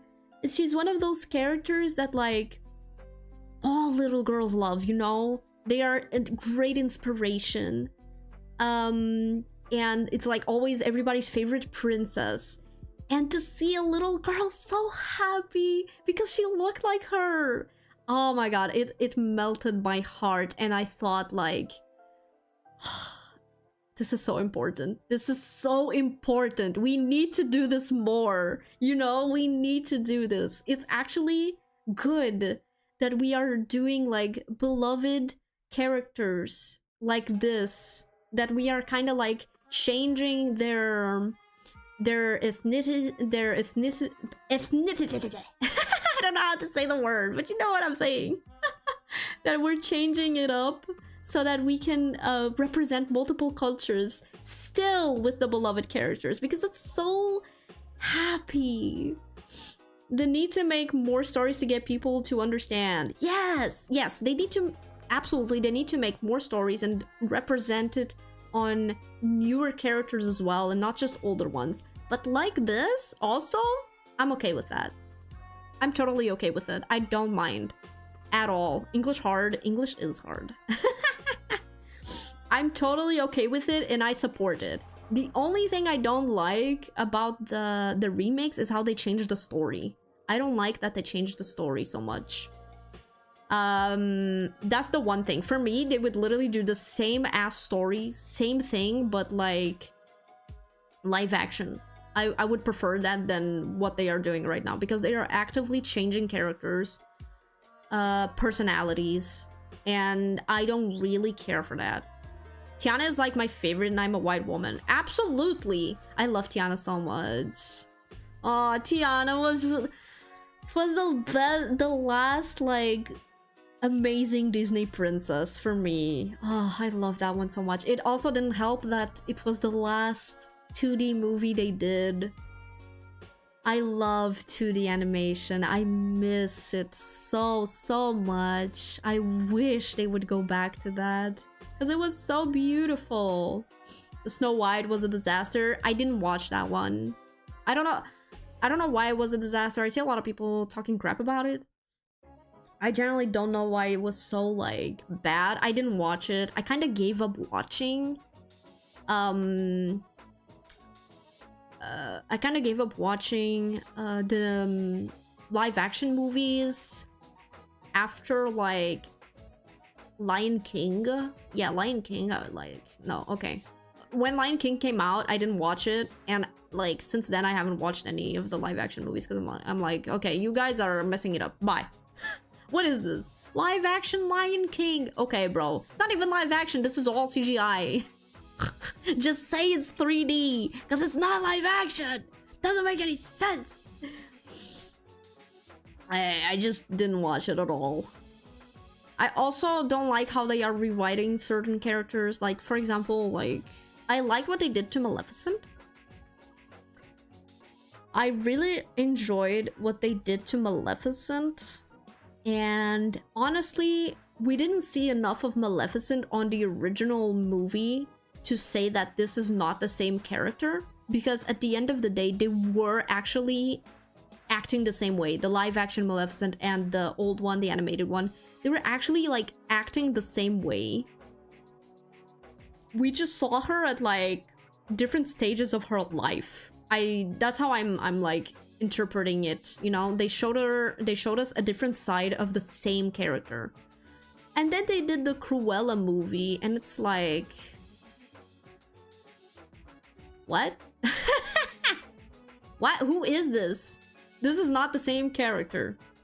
Mulan was different story. Mulan was literally a completely different story. Like, what was even going on there? They cut Mushu. Yeah, I think Mulan was literally the last one I watched. And after that, I decided to not watch anymore. Because they literally took out Mushu out of the story. I was incredibly angry. Because Mushu is like my favorite character of Mulan. And they removed him. They removed him from the story. Hit on Snow White was on the actress herself. Oh, the actress? What did she do? I have no clue what she did, to be honest. I don't know what she did. I don't know if the story was bad. I didn't watch as well. And I'm also incredibly angry with Disney because they are not protecting their actresses at all. They are calling these actresses knowing that they will be getting copious amounts of hatred just because they are acting, just because they look different from the OG design. They are going to get so much hate. They already know this, and they are doing zero to protect them. Nothing. They are doing nothing, and I am incredibly disappointed. Disappointed is what I am. And I'm really mad because you guys are committing to this, and you should. This is good. This is representation, and I like it. But, like, at least protect your talents. You know, protect your actresses. This is insane. The amount of hatred is too much. It's too much, and you are doing nothing. So sad I couldn't make more since what happened to Cameron Boyce. Cameron Boyce. My favorite Disney movie series is The Descendants. Oh, right. Oh, I'm so sorry. I did watch the first Descendant movie. I thought it was interesting. It's just not for me. It's not for me, you know? But I liked it. I like it. It's entertaining, but it's one of those, for me, it's one of those things where you watch like once and you're okay.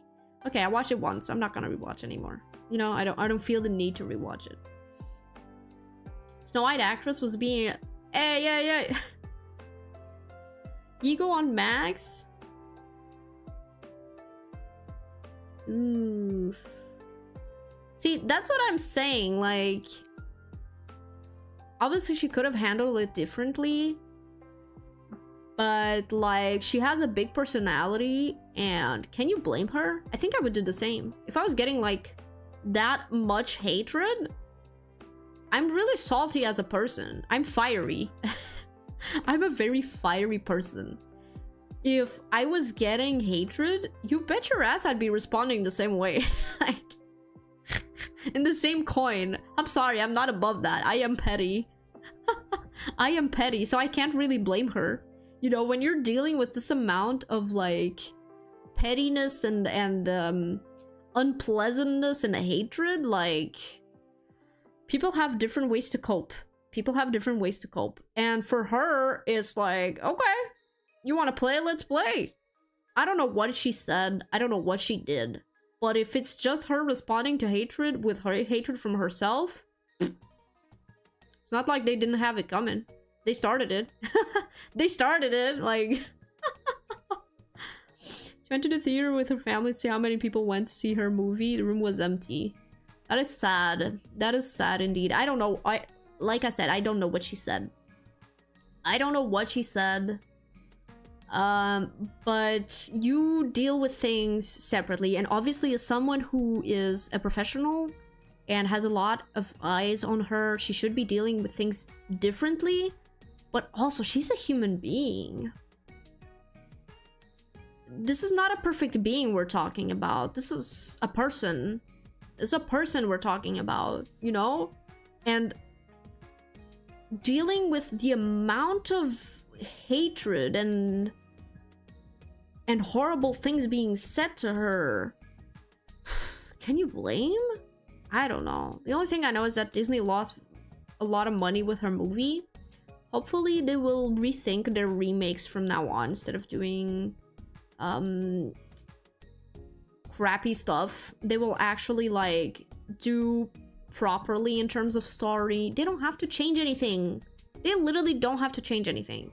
Box office flopped so hard. I don't understand why they feel the need to change things. Because like I would rewatch the crap out of all of these movies. I'm not talking about actor choices. Change actors, change designs, go ahead. What I'm saying is, don't change personalities, don't change the story. Don't change that. If you keep the same, then what's the problem? I don't understand why they think like that's a problem. There's a difference between confidence and arrogance. Ah. Oh, so this was arrogance from her. That's a difference. I see. Result in some studios canceling jobs with her. No one wants to work with her anymore. Ooh. She wasn't defending herself from the hate. She was being arrogant. Oh, okay. Okay, no, that's a big difference. That's different. Okay. I get what you're saying now. The movie was wronged at the beginning by not hiring the dwarf actors. No. Oh, yeah, no, that was a whole last problem. Like, the whole thing, I still remember, was, so instead of, like, changing the, they were getting backlash. They were getting backlash by how the dwarves were being, represented. Dwarf actors? I'm not sure that's the word. It's little people, right? I'm not sure that's the word you use. But yeah. They were getting backlash at the beginning by how the dwarves were being represented. So instead of like changing how the dwarves are being represented, they decided to represent those characters the same, except now they changed them. Instead of human beings, they are fairies. I think that's what they did, right? I'm not too sure. I think that's what they did. So it's like, oh, now they're fairies. Okay, so you didn't fix the problem. You just chose to, like, I don't know, kind of throw it under the rug by changing labels in a way. I think they were doing the movie in the actress way, basically, and it was a disaster. The actress way, she's not the director, though. Are you sure it was her fault? You can't believe everything. You can't believe everything you read. You know, maybe they just dumped the fault on her. I mean, she's already getting enough hate as it is. Just dump it on her. I don't know. I'm not on top of the topic, so I can't really be like, no, you're wrong. That's not what happened. Or, yeah, this is what happened. I can't say, because I don't know. I haven't been following Disney for a while too closely. They have been very disappointing to me. I am a huge animation, how do I say this, fan. I consume a lot of animation, a lot.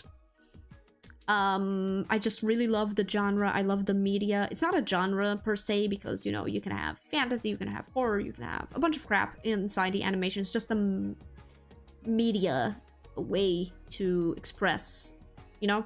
And I really like it. I like it a lot. I have watched and rewatched thousands of movies, like crazy crap. I've rewatched all of the Disney movies like more than once. My favorite ones are the OG Alice in Wonderland, and Treasure Planet. And Atlantis is a classic. I really love those. I really like the OG princesses too. Like I like the Little Mermaid. I actually like what they did with the remake of the Little Mermaid, the recent one. They changed the story a bit, but it wasn't like for worse. You know, it wasn't for worse. It was an interesting adaptation. It wasn't as good as Maleficent, because Maleficent was like a brush of fresh air. I'm not sure if that's how you say that expression. A breath, exactly. Breath of fresh air. It was really nice. I was really pleasantly surprised with Maleficent when it came out for the first time. But also it kind of doomed us because they said, oh my god, they loved it. Maleficent, they loved Maleficent. So now we have to do live actions for all the movies and we have to rewrite all the movies. And like, no. It was good because it was unique. It was good because it stayed faithful to the original one. It changed a few things, but nothing too drastic. It didn't change personalities of the characters. It was just... it was good. It was good. It was a different look at a known and beloved story.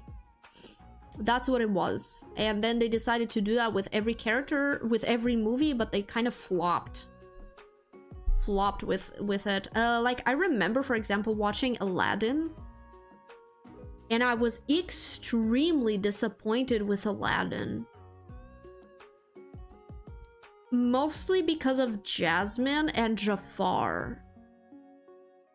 I remember Jasmine. Jasmine is my favorite Disney princess. I relate a lot to her. You know, she is just someone who wants to be free.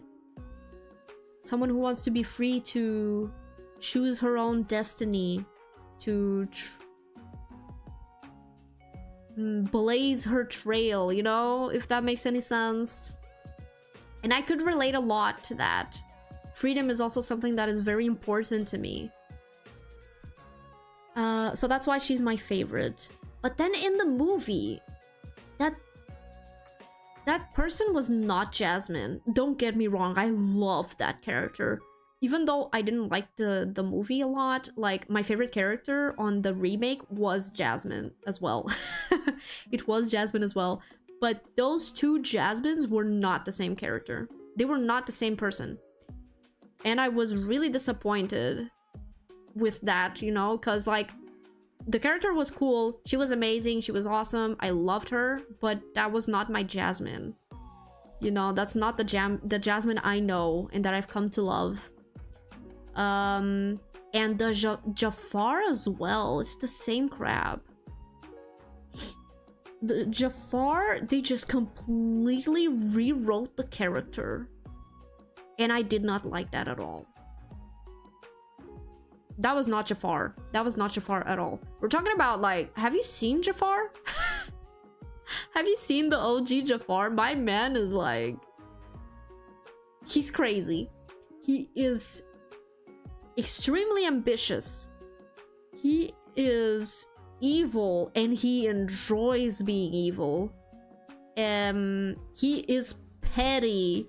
You know, he is really petty, and he will also do anything to achieve his goals. And the character that we saw was someone a lot darker and a lot more... there was a lot more anger in his heart. You know, there was a lot more, like, hatred. A lot of, like, negative stuff going on. I have to say, like, the OG Zafar was a lot lighter as a character. Like, he was not as deep as this one was. Because this one was dark. He was really, really dark and... I don't know.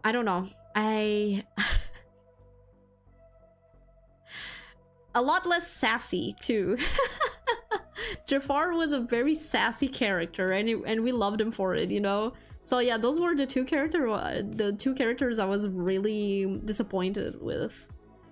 I was looking forward to seeing them, and I got like these good characters, but not the ones I wanted to see, you know? There was 100 different ways to do it, and they failed the actors in Snow White Legacy all along.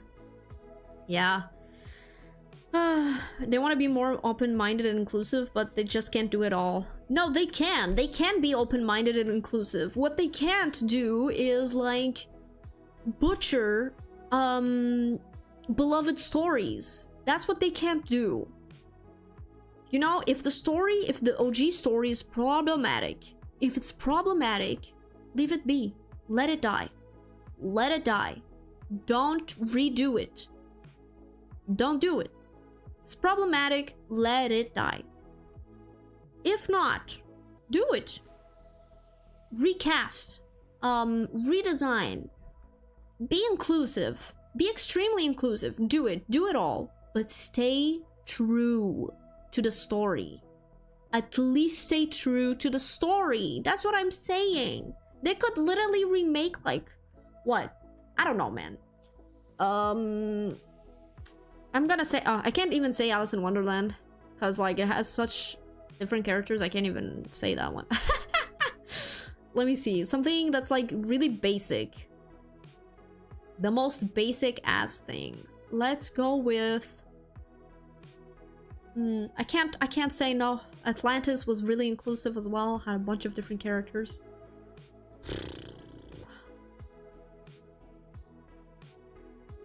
Think!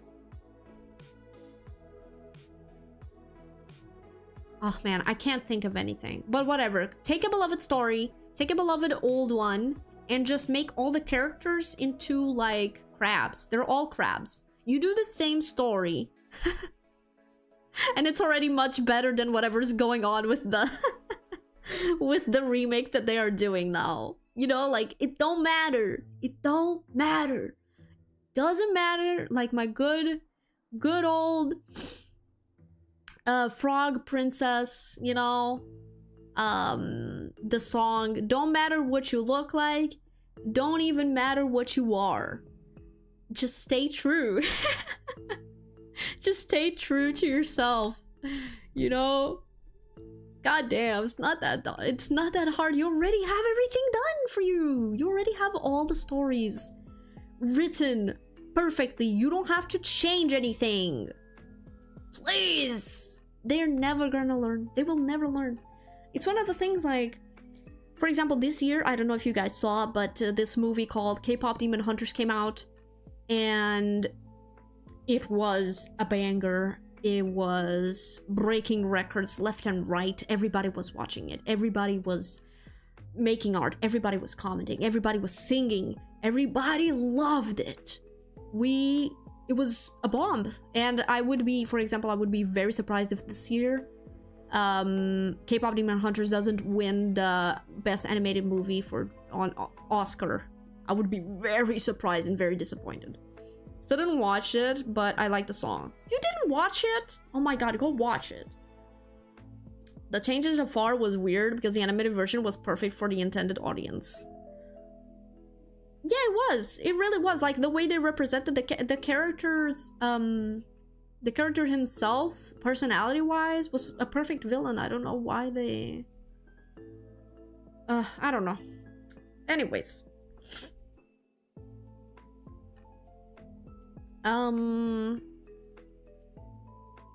So K-Pop Demon Hunters was such a banger, and I'm really happy with the movie itself, because this is what happens when you let your writers write. When you really give them free rein, and you let them have fun, and you let them write what they love, and animate what they love, and do what they want, this is what happens.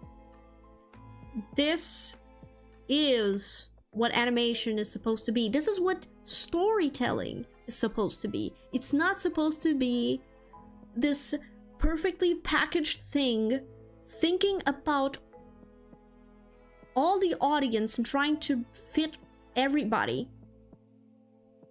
And like, okay, but we're missing a bit of this because people won't like it, or because people will like it, or because the audience no, don't think about the audience. That's not what art is. You know, art comes from the heart.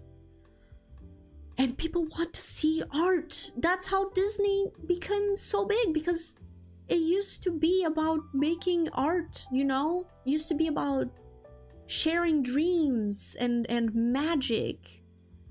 And these days it's about market. And K-pop Demon Hunters didn't do that. And nobody believed them. I mean, Sony literally sold the credits. They sold the branding, and K-pop Demon Hunters, they sold it to Netflix, the production rights to Netflix. Because they didn't believe it. They didn't believe in it. They didn't believe it would be something that would make money. They seriously underestimated what they were doing there, and they must be raging so much right now. Like, no cap. Because this is what happens when you let them have fun, you know? This is what we want to see. And I'm so happy that it did as well as it did, because I really want Disney to look at this, really look and see what they need to do. Let your writers write. Let them write. Don't put any restrictions. Don't put any, okay, but you must add this. No, let them write. And then you'll be making art. You know? That's what I'm talking about. Man, if you saw, like, it started so well. Cinderella, do you know how many years that took to make? How many weeks, how many months each, like, scene they had to draw and paint, and the backgrounds and the everything. Oh my god. Preach? I'm preaching. It took so long, and I always cry watching Cinderella, particularly in the part, like, I'm getting old, chat. I'm getting old. I cry at everything these days. I cannot watch anything. The old Alice in Wonderland starts, the movie starts, and I'm already crying. It's over.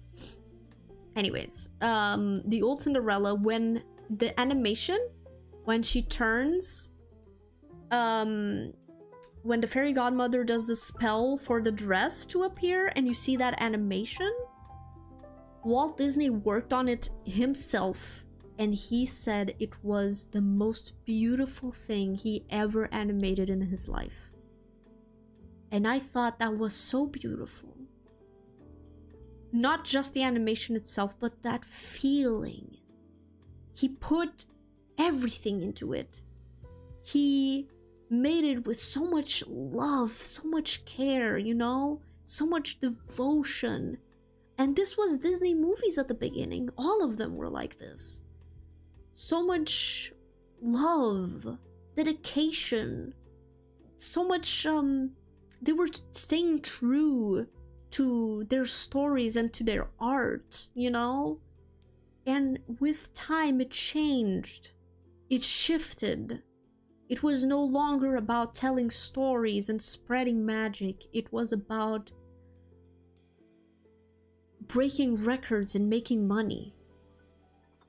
And that shift changed the way they tell stories. And you can see it. You can see it truly, like, yeah, maybe you go back and Cinderella, like, is not the most original or the most interesting movie. You know, I think for me, I like it a lot. I find a lot of comfort and a lot of enjoyment in watching it. But I know that it can be boring for a lot of people, you know? And it wasn't like a particularly long movie. I don't even know if it was 1 hour long, was it? I'm not sure. I'm not sure. What matters is it wasn't like, wow, mind blown, so original, so unique. I guess at the time it was, but these days not really. But you can still tell. You can still see the love that was put into it. You know, Cinderella, Snow White. The golden age wasn't even these ones. It was during the Little Mermaid. Little Mermaid is so beloved because it was so good. It was so much better than Cinderella and then Snow White and Sleeping Beauty, because they're really telling a story, you know, a beautiful one. And it's so engaging and beautiful. So yeah, this golden age, when they released all of these movies, like this one, Tarzan, Lilo and Stitch, Fantasia, the what was it? I talked about it before. Treasure Planet,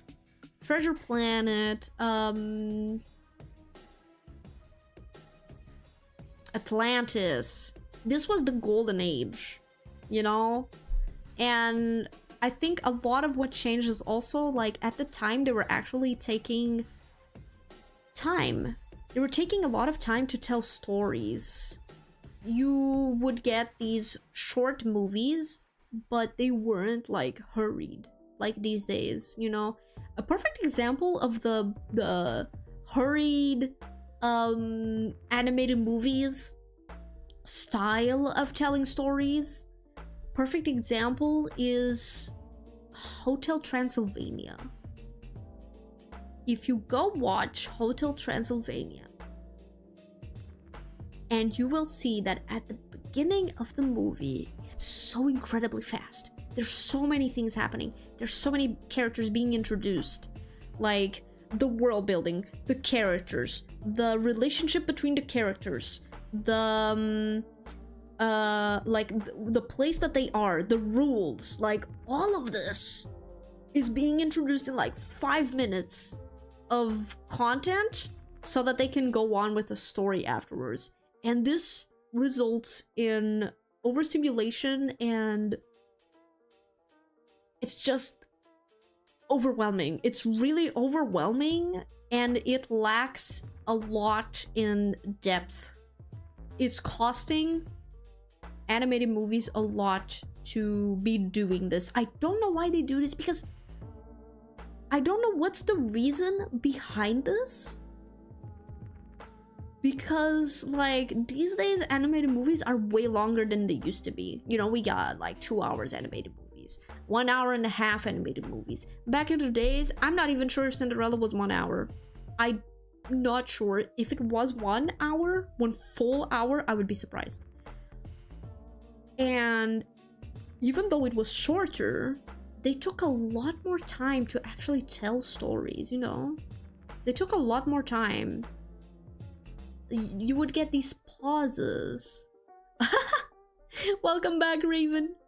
You would get these pauses. You would get, like, times where the characters were breathing and just thinking. You know, there wasn't, like, always something happening. You had a lot of time. Like, I'm always talking about Cinderella, but Cinderella's such a perfect example. When Cinderella was scrubbing the floor, when she was scrubbing the floor and singing, she was scrubbing the stairs, we had like 3 minutes of this, maybe 3 full minutes of a movie of her just scrubbing the stairs and singing. You know, you don't see this these days anywhere. You don't get this pause for the viewer to breathe and to really take in what's been happening. You don't get this at all. You know, a character just like sitting down and staring at the sky, you know, or comparing Cinderella with Moana is a perfect example, or with Encanto, yeah, with Encanto is a perfect example where you had Cinderella scrubbing the floor and singing, and then in Encanto you have songs being used as a way to progress story, right? So all the songs were used to progress story. Well, not all of them, but a lot of them were used for that. For example, the song about Bruno. We don't talk about Bruno. This song was used as a fun way to talk about Bruno. Instead of like having the characters sit down and talking about him, we had a song instead to let us know everything we needed to know about Bruno, right? Before that, we had the song of the older sister to let us know what was going on with her. Instead of having her sit down and talk about how she was feeling and what was waiting on her, or seeing this, or taking time to see this in her actions and in her words, we had a song to explain all of this, you know? Songs are being used as a way to fill quote-unquote boring parts of the story where you would otherwise have to somehow develop these parts without the song, but they choose to put a song to do it instead, right? And the one song that didn't do this, I think, was the first song. No, not the first one. Yeah, even the first song, guys, even the first song was literally there to introduce the world building and the family. Instead of having them show us naturally, they put a song to explain everything. Like, I love Lin-Manuel Miranda, I think that's his name, the guy that the composer and songwriter for these movies. I love him. Like, the songs are amazing, they sound good, they're cool, but this ain't the way to tell stories, you know? It's just like, specifically in movies, this is usually not the way that you do it. Songs should be an extra for the movie and not a shortcut to progress. It takes away from the song, from the content, and from the story, you know? And it's just like, I don't know, I don't like it. I don't like it. I preferred it a lot less when we had Cinderella scrubbing the floor and singing to herself to have a break from the content than this whole thing where we're like forced to kind of see what's going on in the we literally had, oh my god, we literally had Mirabel fixing her relationship with her sister through a song. The song was the fixing of the relationship. Guys, this ain't it. This is not it. Sometimes you don't even need, like, I don't know if they're scared to spend time in these topics. Like, maybe they think it's gonna be like too heavy, so they like make it into a song so it's not as heavy or as deep. I don't know why they're doing this. I generally don't know, but I think we've lost a lot of subtlety. We've lost a lot of subtlety that there used to exist in movies, at least animated ones. We had a lot of like a simple gesture and the look would do a lot for relationship between characters, you know, characters that don't like each other too much. A simple, like, sometimes a simple good gesture, or one of the characters helping the other in silence and giving them the look, you know, the look where they look and acknowledge each other. That would be enough. That would be enough, but they just do it on purpose. I don't know why. Same reason we don't hear a lot of silence in films anymore. Yeah, because people usually stream it and have it as background noise while doing something else. That's why there's so much dialogue. Yeah. Yeah, you're right. There's not a lot of silence. Yeah, that's the thing, isn't it? That's what Disney movies used to do. In parts where we should have silence, they would put a song. So, Cinderella scrubbing the floor, Cinderella preparing in the morning, preparing for her day. She would sing while doing this. Cinderella, like, lost in thought, thinking about her love, you know, and how she is feeling. She starts singing. Snow White doing her chores in the well. She's singing. Snow White doing some chores in the dwarf's cottage. She's singing. These parts should be silent, or would normally be silent, but they fill it with song instead. It's not about progressing the story, you know, because the song starts in a specific part, and when it ends, the story has not progressed at all, you know? It gives context to the person cleaning and doing chores while watching. Exactly. That's what it is. I hadn't thought about it. I hadn't thought about the difference. That's the difference. It's filling in the slow parts with song to give us a little melody and entertainment during these parts, instead of progressing the story with it, you know? Thank you for taking notes. This is very important. This is very important. It just used to be like this, you know? I mean, Alice in Wonderland as well. We had her, like, singing about her feelings at the start. She was right at the start. She was bored, so she was, like, singing to herself about how bored she was and how she's feeling, and how she wished she would find a place for her, you know? And that's why I was gonna say that the one song in Encanto that doesn't do this thing where it progresses the story for no reason is the one song where Mirabel is talking about her feelings, is singing about her feelings at the beginning. When we literally have, like, a pause in time stopped for her to sing.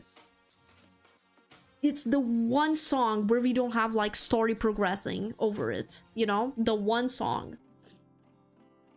And it should always be like that. Of course, you can always have songs that progress stuff. Like Mulan, we had a song specifically to show us the progress of the soldiers and their training. Remember? I'll make a man out of you. Yeah, that song. You had story progressing there, of course. But it was one song in the whole movie. It was not rushed at all. And it was also in a time skip. So we needed to skip time. But we also needed to show how they are progressing and how they are doing.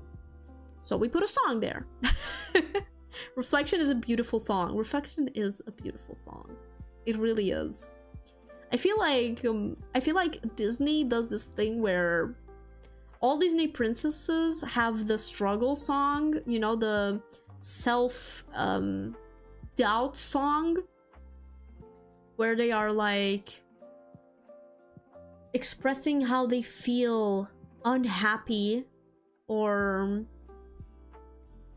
how they feel in general. And that's, like, a thing. Ariel has that. Mulan has that. Tiana has that. We also got that in Encanto for Mirabel. We got that for... we got that a lot. We got that in Tangled. We got that in Frozen. You know, we got that in a lot of different places. And then we also got that in certain movies where the male character did that song. And I like to think about them as honorary princesses. Because it's always the princesses that have that song.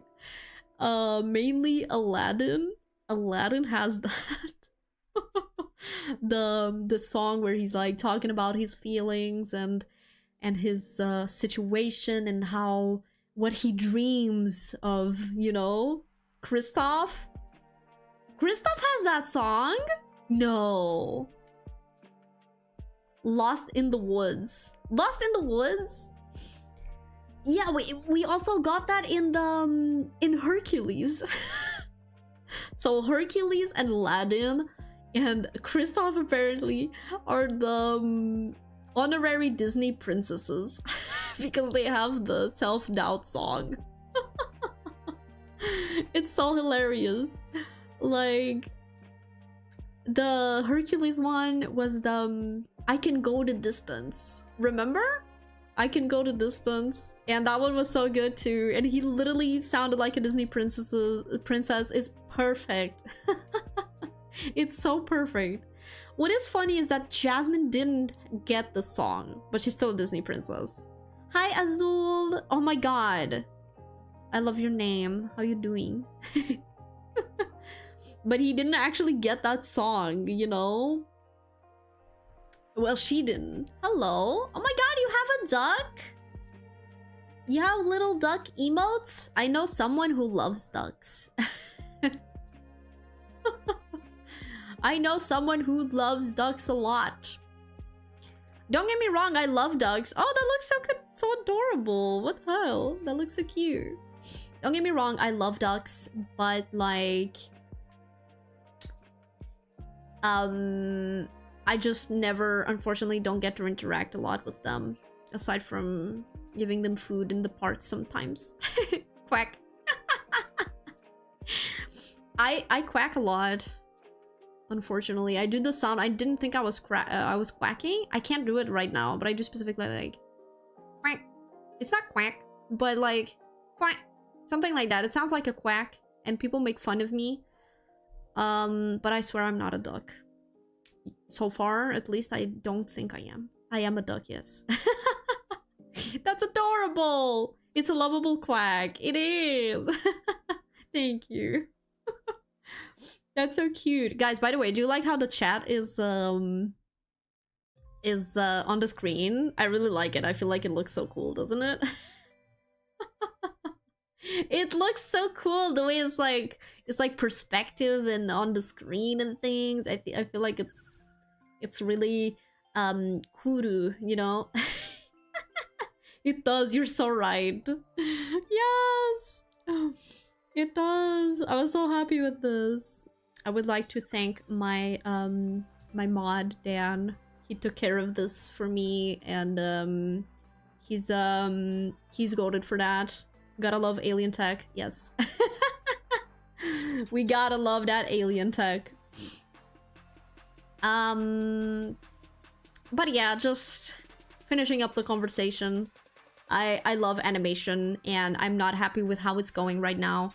But I have hope that K-pop Demon Hunters will show that if you tell stories with your heart and with love, you can have success. So do that.